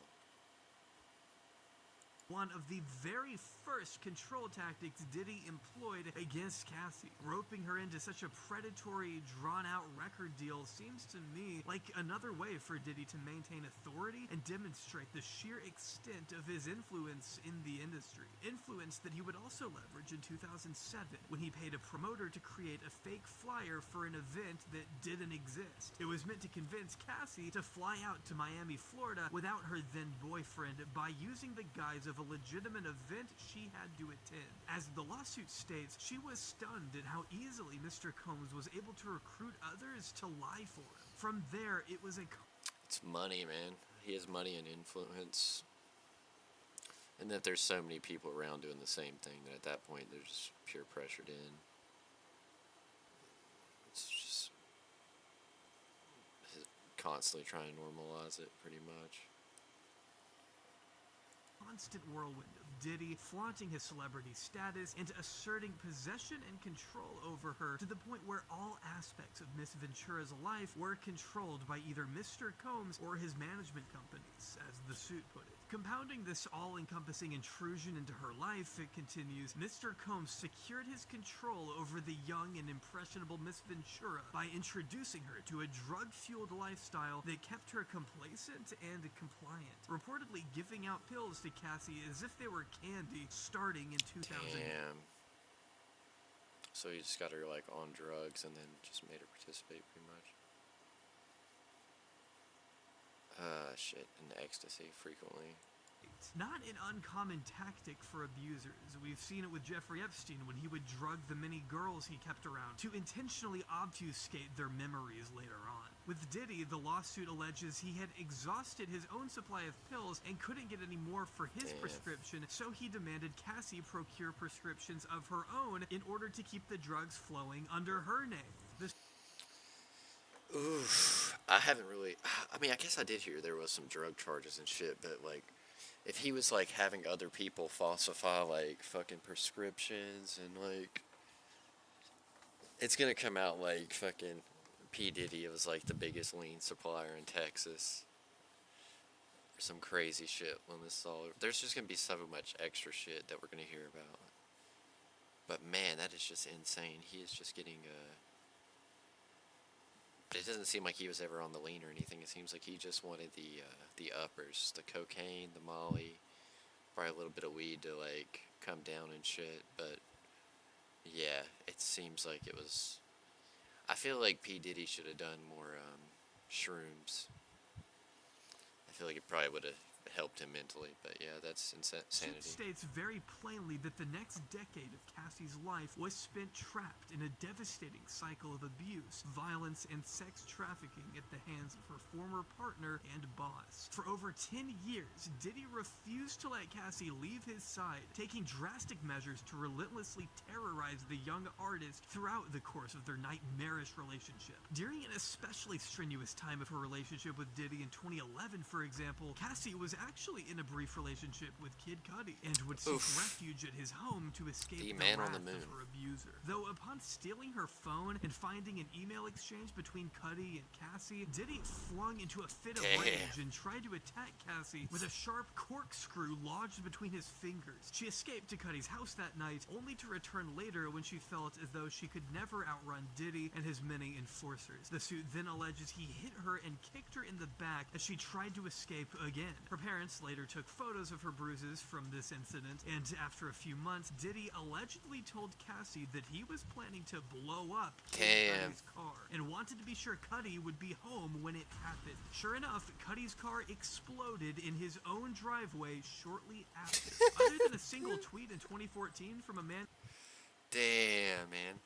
I just think it's out of pocket as fuck, man. Like, it's so out of pocket for your, like, him to blow up Kid Cudi's car. And it's crazy, too, like my question was he just trying to send a message by blowing up the car?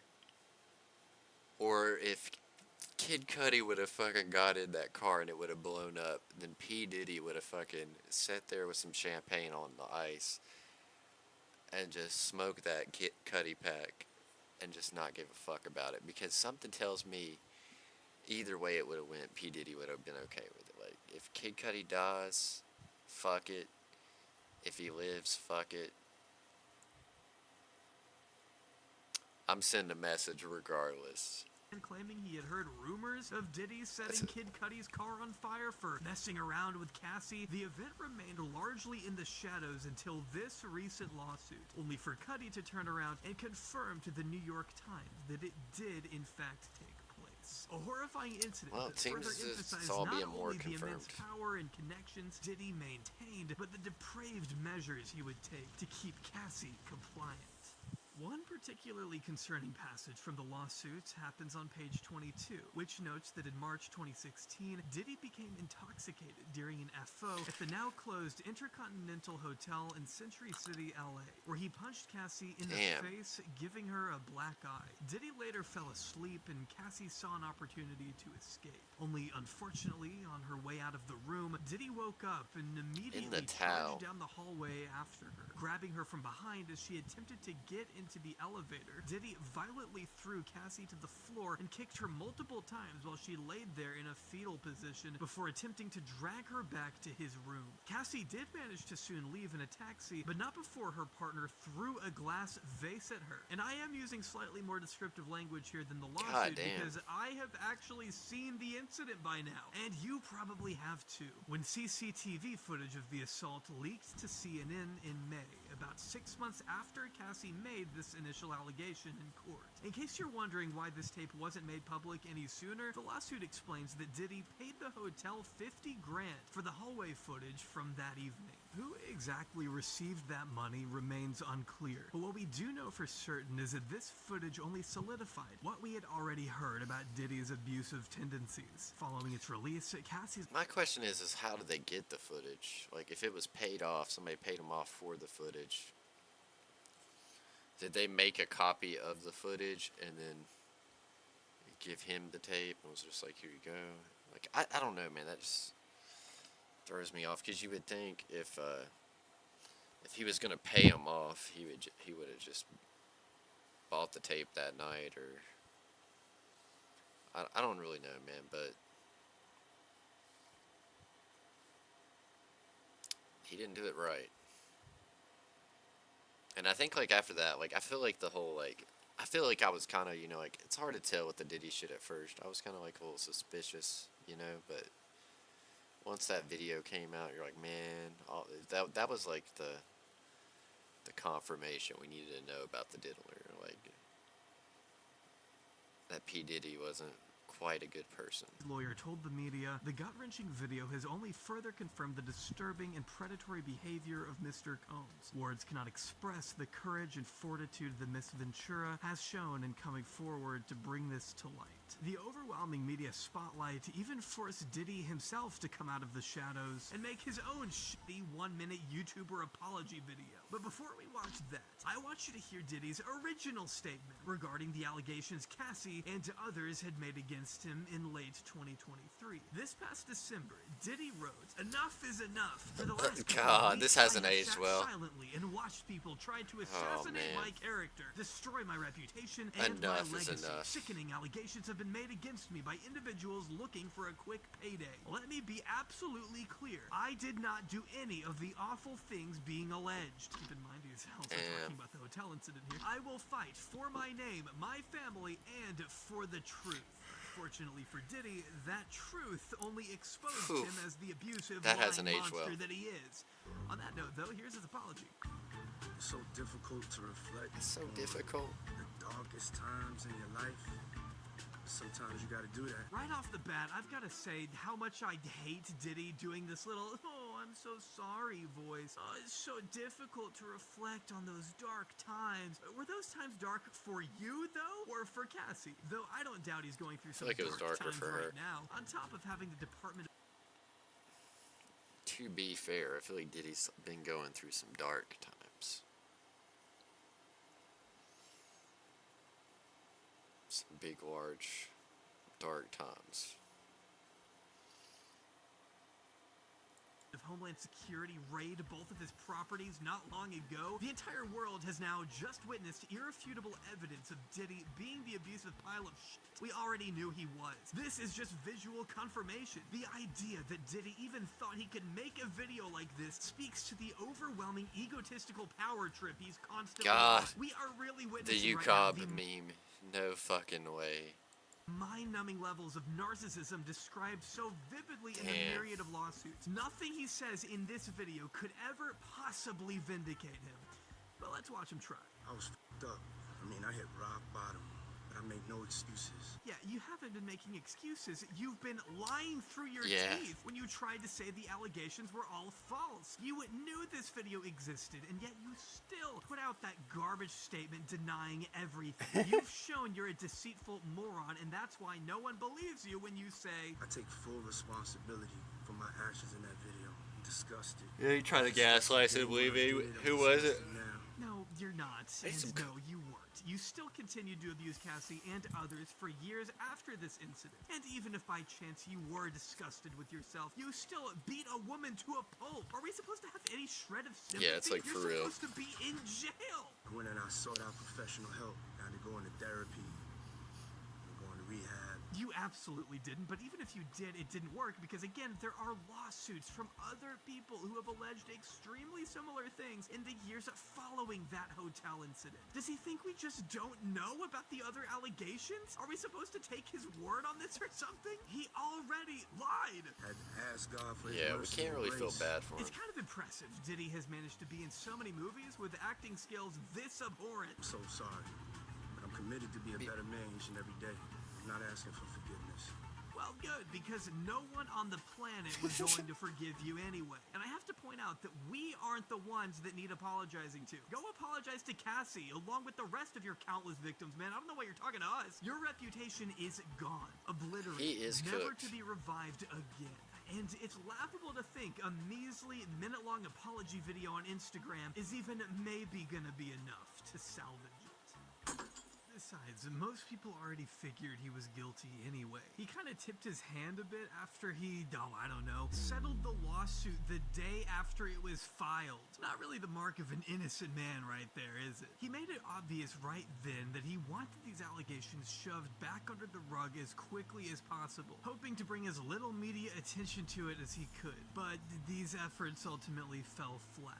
Diddy couldn't keep the truth hidden forever, and he absolutely wasn't prepared for the onslaught of lawsuits that came not even a week after Cassie's was settled, blindsided by two more bombshell suits by two separate victims on Thanksgiving Day, making for what I imagine was a pretty uncomfortable dinner in the Combs household that night. God, that's kind of fire though. The first suit was filed by You're a gonna drop woman that named lawsuit on Joy somebody. Dickerson Neal, who described the substantial and lifetime injuries she suffered as a result of being drugged, essayed, and abused, and alleged she was the victim of revenge porn that Sean Combs, or P. Diddy, created and distributed. Joy first came into contact with Diddy back when she was a student at Syracuse University in 1991. Sharing some mutual friends, Joy had also appeared in one of Diddy's early music videos and reluctantly agreed to a dinner with the rapper in Harlem. As the suit puts it, getting into Combs' car that day was something Miss Dickerson would come to regret forever. Claiming Diddy drugged her, took her to a nearby recording studio, and essayed her while she was in a physical state where she could not independently stand or walk, as described in the lawsuit. Joy found out later that Diddy had recorded the entire assault against her will, as it was his practice, only finding out about the tape when a friend told her he had seen it along with other men. In fact, according to him, everyone had seen the video. The shoot goes on to describe the emotional and mental tailspin she endured from there, returning to college only to be admitted to the hospital for severe depression and suicidal ideation. The essay and public exposure of it caused her to suffer overwhelming feelings of humiliation, embarrassment, violation, and constant apprehension about who all viewed it, the lawsuit states. Still today, Miss Dickerson continues to work on her emotional health, economic recovery, and finishing her college degree. Seeking accountability from Combs under the law is one more step in that journey. Diddy has since referred to these claims as a money grab, one of his favorite ways to write off the many accusations that have been made about him, as we'll soon see. And despite his best efforts to dismiss these claims, this is not the only legal filing Diddy has to worry about, because hours after this one was filed, another woman named Liza Gardner went public with her claims that Diddy violently raped seduced her alongside a man named Aaron Hall when she was just 16 years old.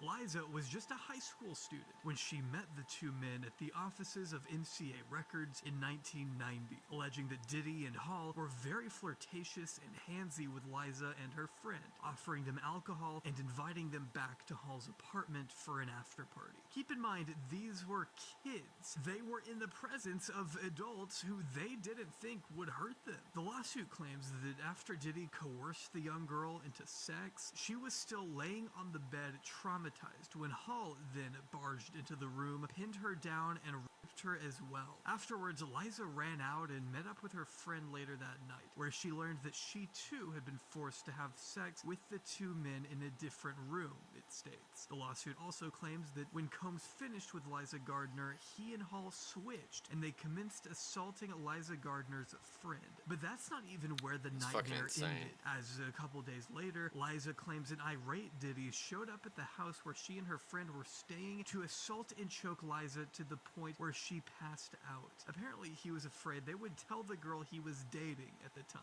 Again, Diddy referred to these claims through a representative as a money grab. By the way, in case you've never heard of Aaron Hall and were wondering who he is, here's an extremely sickening clip I found of him talking about women.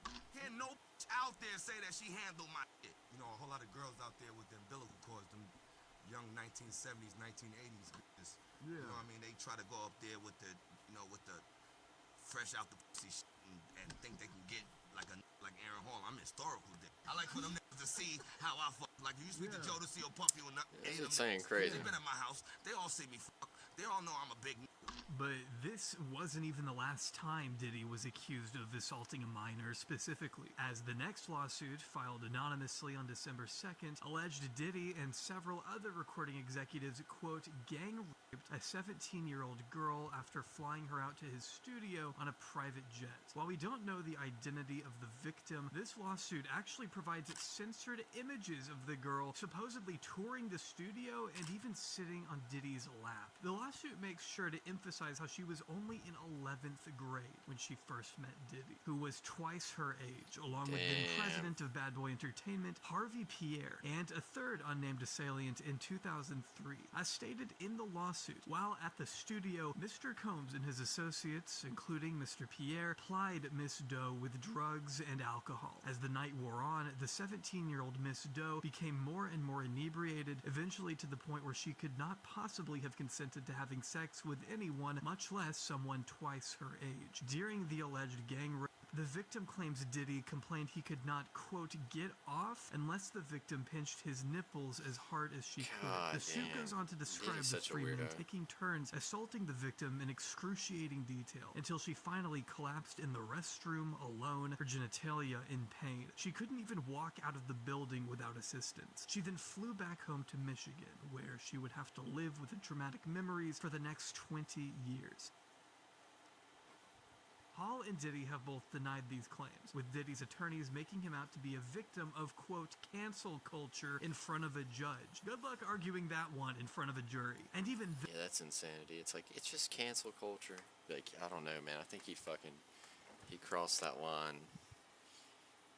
If he would have got canceled for anything, that would have been that video with Hype Williams. That shit would have been acceptable, but this isn't cancel culture. This is you just being fucking psychotic. Then it won't be the only jury he'll need to win over.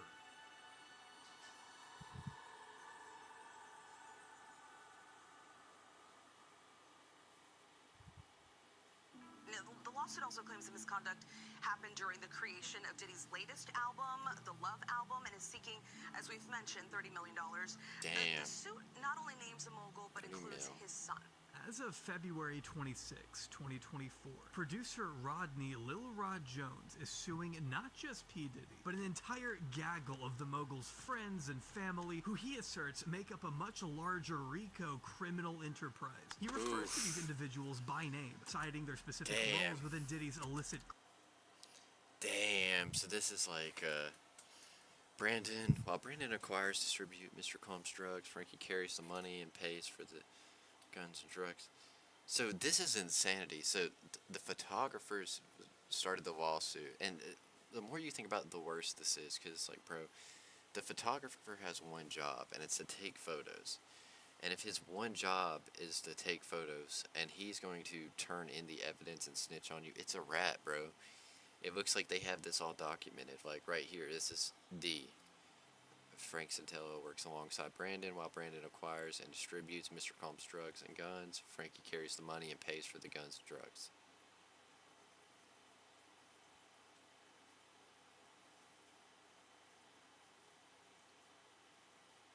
It's insanity. So that's his plug, I'm guessing.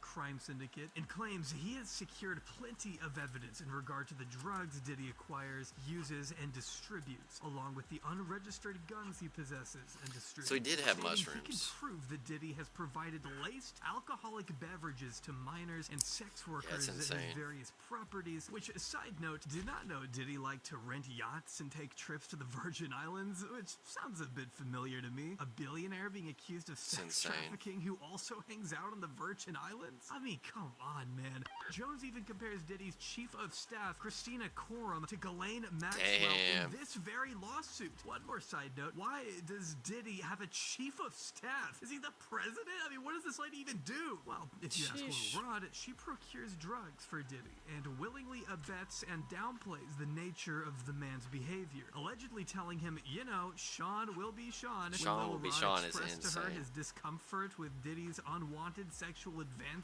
towards him. Christina was quick to write it off as just friendly horseplay. According to the lawsuit, Groping which the also makes anus. sure to clarify this tell you. was not just horseplay. Damn. We're talking about unauthorized groping and touching of Jones's anus and genitals, as written in the suit. Christina allegedly told Jones it was just Diddy's way of showing that he likes him. As the Just suit puts horseplaying it, with the Mr. homies, Jones that's all it believes is. that KK aided and abetted Mr. Combs' essay of him and was working with Mr. Combs to groom him into accepting a homosexual relationship. The next few pages describe the various ways in which Jones says Diddy made sexual advances, even going so far as to say he used one of Jones's favorite producers, Stevie J, to entice Mr. Jones to engage in gay sex, alleging Diddy shared a video of Stevie J anally penetrating a Caucasian male without a condom. According to Mr. Combs, this is a normal practice this in the Bieber? music industry. Look, even Stevie J is doing it. Going on to include alleged screenshots from that very video, and even going further by alleging Diddy spoke about engaging in intercourse with a rapper and R&B singer whose names are both redacted. However, at the bottom of the page you'll notice are hints as to who these people are. It has led readers to speculate that the Philadelphia rapper in question, who it says dated Nicki Minaj, is Meek Mill, and the R&B singer who has performed at the Super Bowl and has a Vegas residency is Usher. While Usher has yet to make a statement himself, Meek has certainly not shied away from a response by taking to Twitter and writing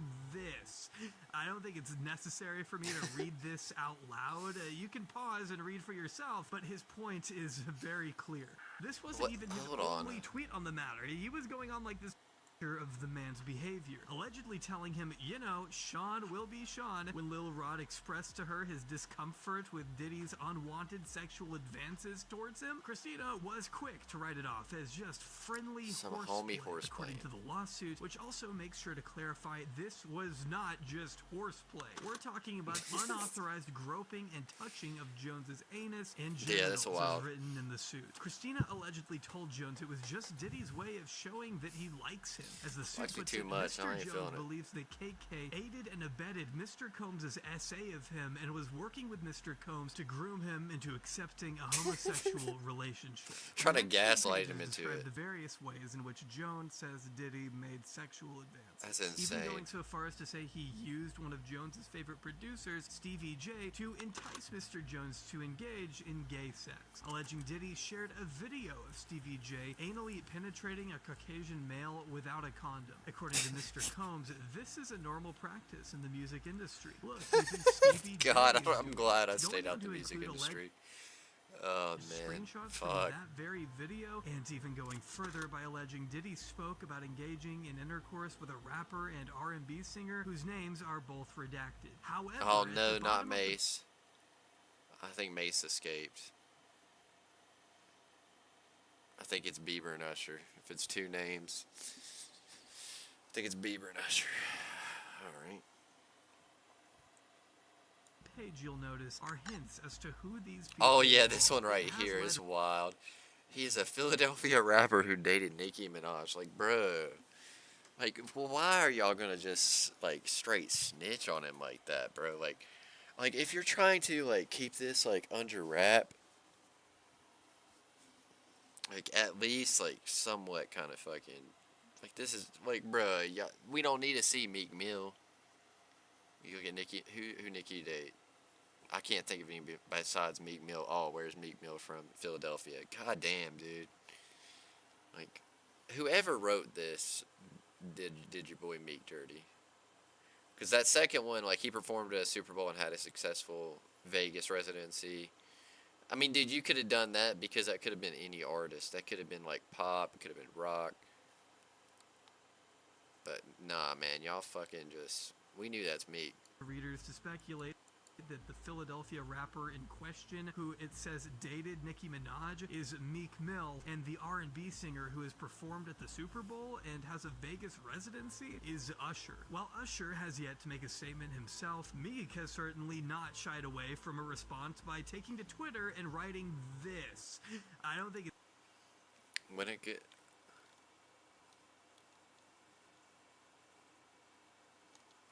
Hold on.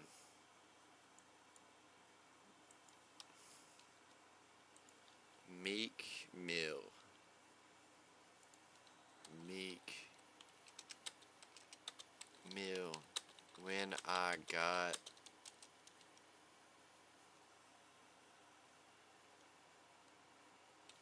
Oh my god, here it is, here it is.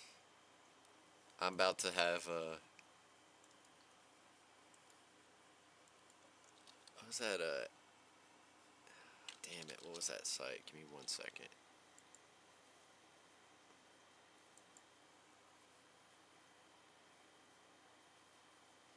There's like an AI site where you can, like you can put in like any sort of prompt real quick. I did this a couple days ago.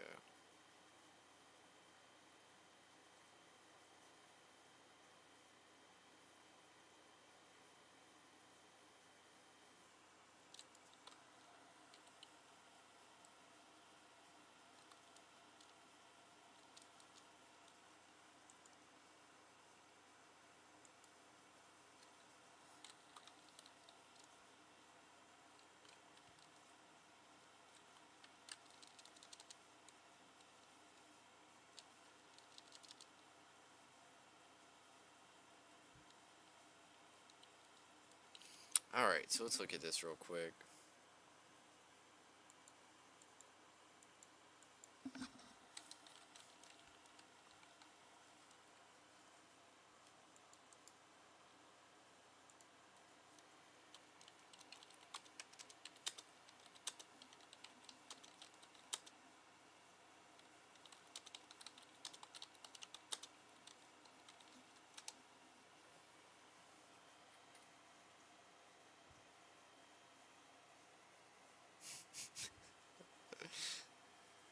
Oh my god, it didn't work. It didn't work. Hold on, hold on. Oh my god, but it just...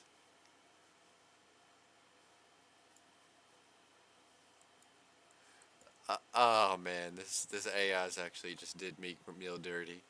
Holy fuck. Alright. I'm gonna read this tweet in a second. Oh my god. It's necessary for me to read this out loud. You can pause. Chat and read for GPT yourself, just but roasted him. his point is very clear. This wasn't even his only tweet on the matter. He was going on like this for days. And I'm sorry to say, we really don't have time He's to on a get tangent. into it here. I don't really think anyone should be focusing on the sexualities of Meek or Usher. I feel like Jay Aubrey really needs to cook that up for us. We need like a full video on the history of bad Meek Mill tweets. Jay Aubrey, I know you're listening to this. If I could get one view and it's you listening, we need the Meek Mill bad tweets video. Like, I'm telling you, that's what the streets needs. or anyone else involved here anyway. I mean, that should be the least prescient part of all of this, unless of course there wasn't consent, but we currently don't have much information on that front yet. What we do know is that Mr. Jones, or Lil Rod, is claiming that he was assaulted not just by Diddy, but also Young Miami's female cousin as well, who, as the lawsuit claims, groped Mr. Jones in the bathroom of Diddy's house in November 2022. Lil Rod believes she was sent in by Diddy to assault him and says she did not accept his rejection, following him out of the bathroom, where he says she attempted to straddle him and have sex with him in the presence of Mr. Combs and his staff. The suit even includes photos from Diddy's house, supposedly taken right before this assault. The accusation that Diddy left Lil Rod alone to get assaulted by one of his friends is one that comes back up later in the suit, unfortunately, where he says Diddy tried to pass him off to actor Cuba Gooding Jr. on the mogul's yacht. The suit states that Diddy suggested Cuba get to know Mr. Jones better. After leaving the two alone in a makeshift studio, Lil Rod claims Cuba began touching, groping, and fondling his legs, his upper inner thighs near his groin, the small of his back, and his shoulders. He rejected his advances, and Mr. Gooding Jr. did not stop until Mr. Jones forcibly pushed him away, it states. These claims were accompanied by photo evidence depicting Cuba, Diddy, and Lil Rod all hanging out together in a small, dimly lit studio, reportedly taken shortly before the incident happened, and even included this uncomfortable photo of Cuba's arm wrapped tightly around Lil Rod against his will, as it clarifies. Lil Rod also alleges he was transported by Diddy from state to state and forced to sleep with sex workers alone in a makeshift studio. Lil Rod claims Cuba began touching, groping, and fondling his legs, his upper inner thighs near his groin, the small of his back, and his shoulders. He rejected his advances, and Mr. Gooding Jr. did not stop until Mr. Jones forcibly pushed him away, it states. These claims were accompanied by photo evidence depicting Cuba, Diddy, and Lil Rod all hanging out together in a small, dimly lit studio, reportedly taken shortly before the incident happened, and even included this uncomfortable photo of Cuba's arm wrapped tightly around Lil Rod against his will. That one's horrifying, bro. Lil Rod also alleges he was transported by Diddy from radio a demon and forced to sleep with sex workers against his will for Diddy's enjoyment. In February 2023, he says he recalls being drugged by the mogul before waking up in a bed with two sex workers and Diddy himself. The suit outlines a number of times Lil Rod was ordered to recruit sex workers, at one point being given an exclusive bad boy baseball cap and instructed to wear it to a Miami club as a signal to any sex worker he approached that Mr. Combs was in town and had sent Mr. Jones to recruit them. Apparently, these workers were accustomed to servicing Mr. Combs and would know that he is in town by the sight of the bad boy's baseball cap, even including photos of the alleged sex workers he solicited that night. Even more concerning is Lil Rod's assertion that there were underage girls around Diddy as well, frequently, describing one specific listening party where Diddy, his son, sex workers, underage girls, and a redacted R&B singer were all present. Just like the other redacted names, the lawsuit leaves us some clues at the bottom of the page, clarifying that this artist is also a Grammy Award winner and has gotten into legal trouble when he assaulted a Bajan billionaire. I don't know if I need to tell you, but obviously people assume this person was Chris Brown. It's not like shit, okay, for him to surround himself with sketchy people like Diddy. And just so there is no confusion on what the suit alleges, I think it's best if I read this next part out verbatim. The event began at 7 p.m. Mr. Combs requested female sex workers and required Mr. Jones to solicit them. An hour later, several sex workers appeared. In addition to sex workers, there were at least 5 girls in the crowd that were under the age of 16. Mr. Combs forced all the women to drink laced De Leon liquor. Upon information and belief, Mr. Combs laced the liquor with ecstasy. Bro, they had to have dropped his ass as soon as they heard about this shit, bro. Like, it's...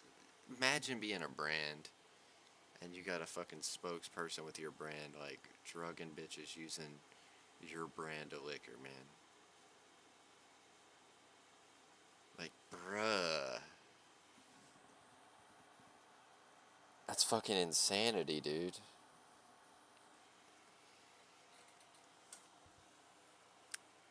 Ah, man, we gonna have to cook Diddy, man. Mr. Combs did not check the identification. It's the only way of any nature of will these heal. underage girls. The presence of these underage girls made Mr. Jones very uncomfortable. He attempted to leave, and Mr. Combs forced him to stay. Mr. Combs went so far as to take Mr. Jones's car keys to prevent him from leaving. After being forced to drink laced De Leon shots, Mr. Jones began feeling lightheaded and recalls passing out and waking up at 4 a.m. the following morning naked with a sex worker sleeping next to him. These allegations came with more screenshots from a video supposedly taken that evening depicting Diddy and his son partying with who Lil Rod described as underage girls. Similar to the Cassie case, this suit paints a vivid picture of Diddy using his seemingly endless power to intimidate Lil Rod into doing his bidding out of fear of retaliation. I think we're all aware at this point just how dangerous of an individual Diddy has made himself out to be, and I can't imagine how paralyzed Lil Rod must have felt during the year he spent with the man. I mean, just look at what happened at the very beginning of their time together. September 2022,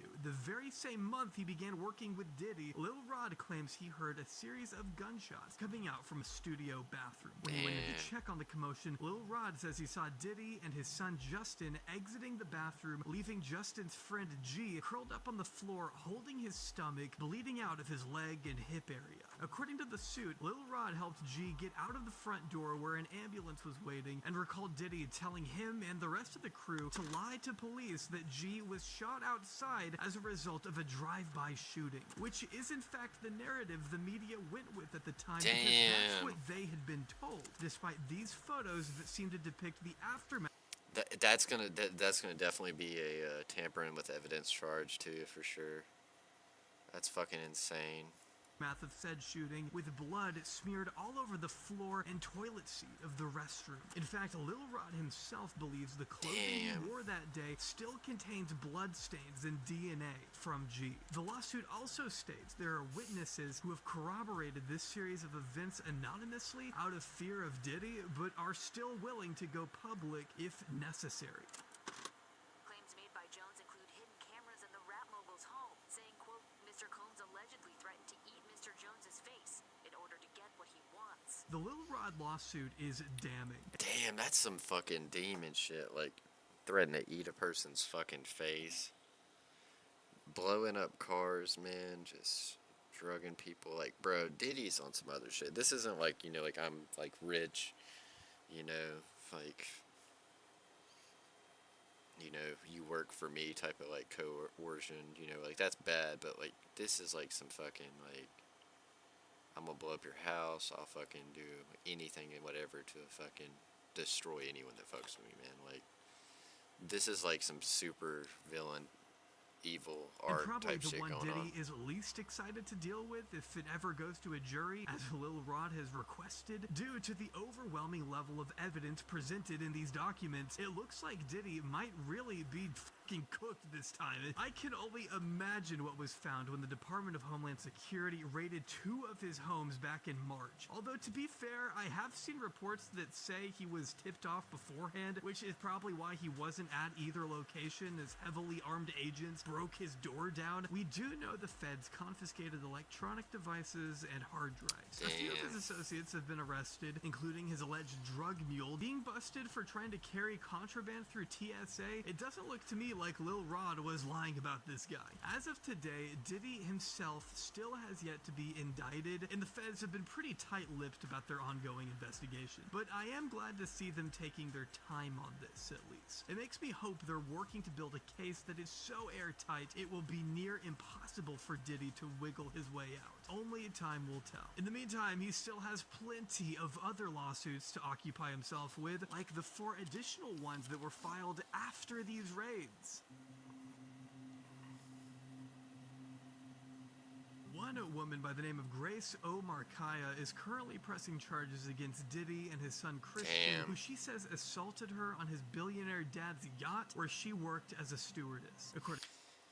See, that's fucking insane, because being on a yacht, it's like, you can't go anywhere. It's not like you can leave, you can't fucking, like, what are you gonna do, try to swim back to land? Like, you're fucking miles away from land, like, oh my fucking god, dude.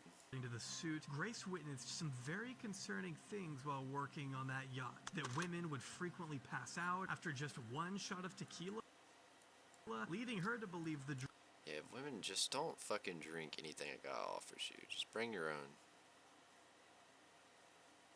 Can't be trusting motherfuckers out here. Drinks were laced with drugs. The suit outlines how Christian pressured her to take a few of these shots before assaulting her one night, grabbing her breasts and genitals without consent, and even includes a transcript as the entire interaction had been thankfully recorded by Lil Rod. You can read very plainly here that Grace repeatedly demanded Christian take his hands off of her, yet he doesn't stop until she finally manages to escape. Later in the night, however, the suit states Grace was cornered by Christian in another, more secluded area of the yacht, where he allegedly began removing his clothes, grabbed his arms, and tried to force her to perform oral copulation on him, stating that Grace began fighting him off, but before long her partner entered the room, which startled Christian and allowed Grace the chance to finally leave.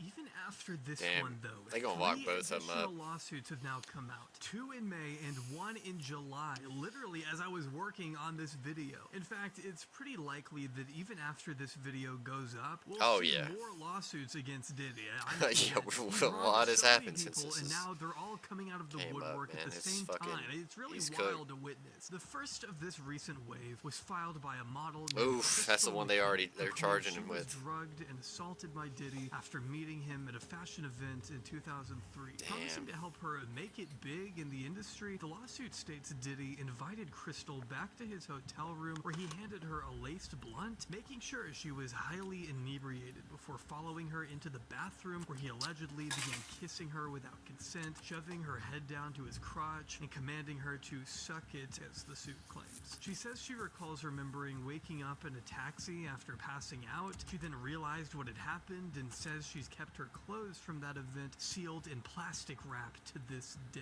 The second lawsuit from May, filed only 2 days after Crystal's, came from a woman named April Lampros, who claims to have been assaulted by Diddy 4 separate times from the mid-90s to early 2000s. Each event laid out in horrifying detail throughout the 22-page document. The first alleged assault took place after the two went drinking in Houston. April, who didn't drink at the time, felt pressure to do so by Diddy, says she felt strangely uneasy after just a few sips, and remembers being ushered back to Diddy's hotel room, where she says he forced himself on top of her, kissed her, and began removing her clothes, despite her repeatedly telling him that she wasn't feeling well. Ignoring her words, Diddy is alleged to have raped April, despite her telling him to stop over and over. For the next few months, she says, Diddy showered her in gifts, and hoping that he had maybe changed after enough time, ended up meeting up with him again to discuss how he could help her in the world of music and fashion. After regaining her trust, April says Diddy assaulted her again in a parking garage, forcing his penis into her mouth while a parking attendant stood by and watched. Despite her best efforts to distance herself, Diddy came back with more gifts and empty promises. When she continued to refuse his advances, however, she says Diddy's attitude became more irate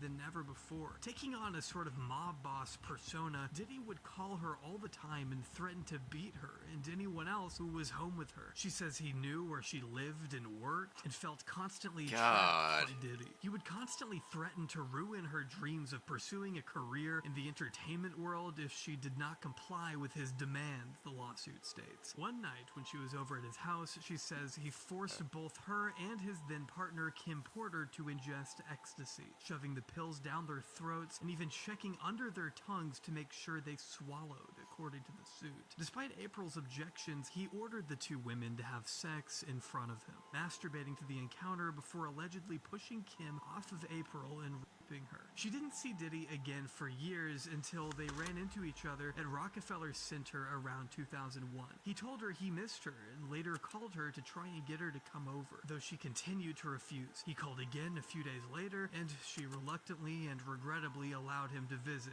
as the suit put it. His security came with him, she says, which made her feel a bit better. He showered her with compliments and apologized for his past behavior, but began dropping hints about the two having sex again, the lawsuit states. When she rejected these advancements, she alleges he violently grabbed her, forced himself onto her, and kissed her without consent. Thankfully, she fought him off, but realized she had clearly not changed in the slightest. Yeah, I mean, after The about the final fifth lawsuit fucking we'll be time, you would covering think. today comes from Adria It's insane. English, a former adult film star who was hired as a sex worker at one of Diddy's famous white parties in 2004. She says she was Damn. groomed into sex trafficking over time and alleges Diddy demanded her to have sex with a celebrity jeweler by the name of Jacob Arabov. Taking this Jacob the photo, jeweler? which is also included in the 114-page lawsuit. She Damn. says she continued to be passed around by Diddy even after this encounter, being assaulted by a number of his high-profile clients. Adria also believes Diddy has hidden cameras in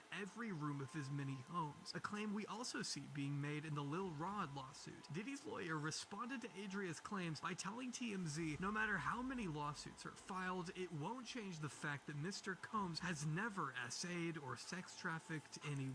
We live in a world we're gonna where find anyone out. can file a lawsuit for any reason and without His any ass is in proof. the feds. Fortunately, a fair and impartial judicial process exists to Ugh. find the truth, and Mr. Combs is confident he will prevail against these and other baseless claims in court. Yeah, we'll see about that. I've linked all 9 current lawsuits against Diddy down below in the description for you to read for yourself. Every single one paints a very disturbing picture of Diddy's inner world, and I would encourage you to continue educating yourself on the ongoing investigation from here. God knows we aren't anywhere close to the end yet. Oh, and it no, wouldn't we are surprise me not. if this goes on for the next few years. There are The 3.5 Diddy saga has decades just worth of begun. Diddy's alleged criminal acts for prosecutors to pore over. The most flooring part of it, however, is that not all of it is new information. This kind of stuff has been circulating for a while now. Kimora Lee Simmons said in an interview with New York Magazine in 2004 that Diddy once threatened to hit her while she was pregnant before getting down on his knees and begging for forgiveness. Gina Huynh, who dated Diddy for 5 years, claimed on a podcast in 2019 that Diddy once stomped on her stomach so hard it took the wind out of her breath, telling Tasha K, "I couldn't breathe. He kept hitting me. I was pleading to him, can't you just stop?" She claims he grabbed her hair and continued to punch the back of her head.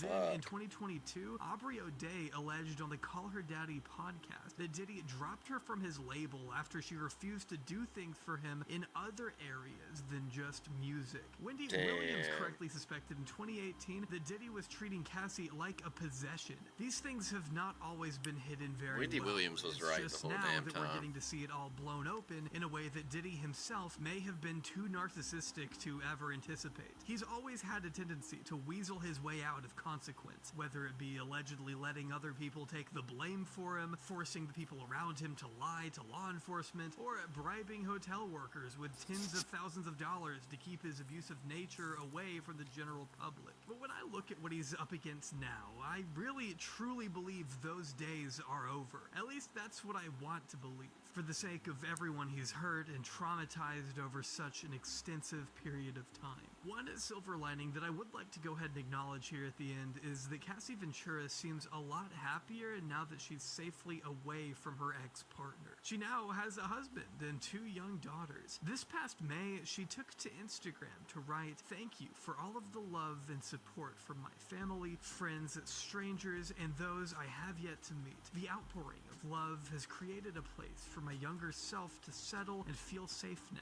But this is only the beginning. Domestic violence is the issue. It broke me down to someone I never thought I would become. With a lot of hard work, I am better today, but I will always be recovering from my past. Thank you to everyone that has taken the time to take this matter seriously. My only ask is that everyone open your heart to believing victims the first time. It takes a lot of heart to tell the truth out of a situation that you were powerless in. I offer my hand to those that are still living in fear. Reach out to your people. Don't cut them off. No one should carry this weight alone. This healing journey is never ending, but this support means everything to me. thank you. Well, on the other hand, Diddy is facing what many believe will end in a federal indictment followed by inevitable jail time. And even if he does manage to somehow beat all of these cases, his reputation as a mogul, a producer, an artist is all gone. His image will never Yeah, his recover image is now that fucked. the world can finally see him for the ruthless freak he's always been. I hope at the end of the day his victims can find some sense of solace in knowing his reign of terror is coming to a close at long last.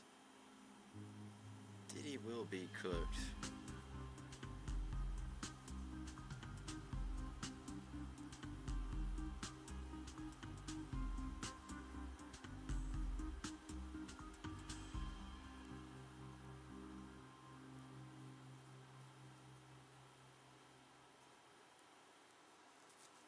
Alright. Yeah, that was... Jay Aubrey's always cooking up some good videos. I might have to do another one of those, man. Honestly. But yeah. I think that's it. I think I want to do like some VR chat videos. We might like react to some videos in VR chat. And then, I don't know. I think I might do some COD. We'll see what I fucking decide to do, man. But I think Diddy's cooked, man. And at least it seems like Cassie's getting like her life together. She has like a better life now. She's not with Diddy. And now that Diddy's away, it's just nature can kind of recover. But I think that we need to arrest all the people associated with him. You know, there's a lot more arrests that needs to be made in the whole Diddy situation. I mean, it's not just him. There was bodyguards that were, you know, keeping victims from leaving, different shit like that.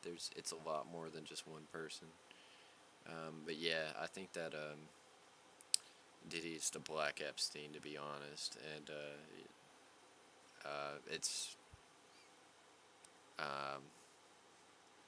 it's shitty as fuck, to be honest. Like, it's Diddy at one point, I thought he was cool, somewhat annoying every now and then, but like over the years, the more and more you learn and the more and more you see of like these musicians and behind the scenes, the more and more you realize how bad these people are. But yeah, I think I'm on the side that I think Diddy's guilty. It's not just one coincidence, man. There is so much goddamn shit. Like, it's just an iceberg, which maybe that's what I'll do like sooner or later. If, like, I'm just trying to figure out like what I'm gonna do with this page and like content wise. But I think that would be a cool thing, is maybe some iceberg videos. So maybe like a Diddy iceberg would be like crazy. So I'd probably just like maybe like break it down into parts, like little 5 pieces and shit, and then just like cook it up like that. But yeah, I'll figure it out. But I do want to do some more videos on like these Diddy documentaries and different shit. I know our boy,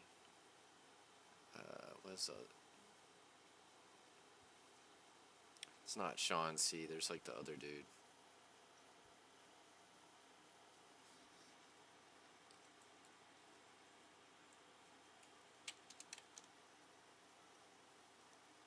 It's not Matty Balls.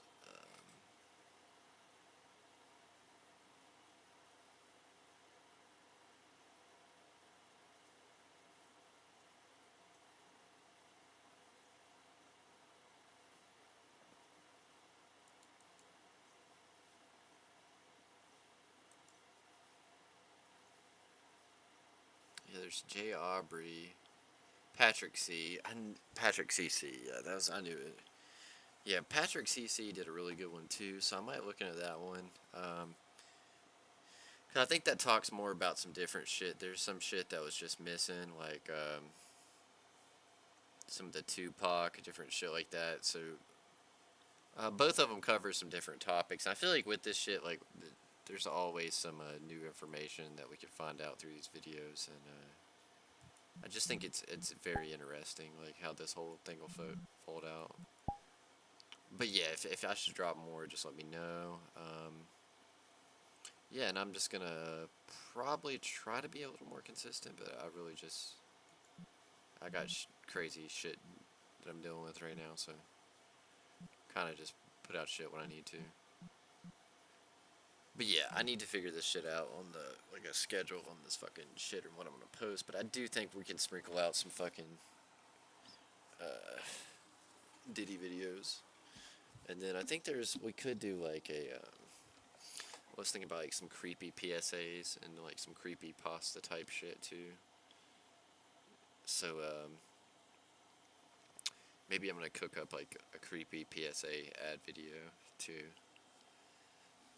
But yeah, I do want to kind of look at some different types of videos. I know that like my whole channel's like 99% like random like fucking COD streams and Elden Ring streams. That's cool and all, but like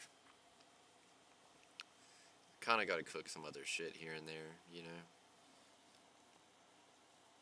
Because it's just not going to get the retraction needed, so I think looking at some of these documentaries and maybe like compiling like an iceberg of some like clips and shit would be really interesting. But yeah, I think that's it for now. I think I'm just gonna like fucking take a breather, and then I don't know, maybe we'll play Friday 13th or find something else to stream. But I definitely want to probably listen to some music and just relax for a few. But yeah, it's fuck P Diddy. All my homies hate P Diddy. We smoking that P Diddy pack, and we ain't getting your bitch ass out. You gonna stay right where you're at. Take that, okay? Keep him right where he's fucking at.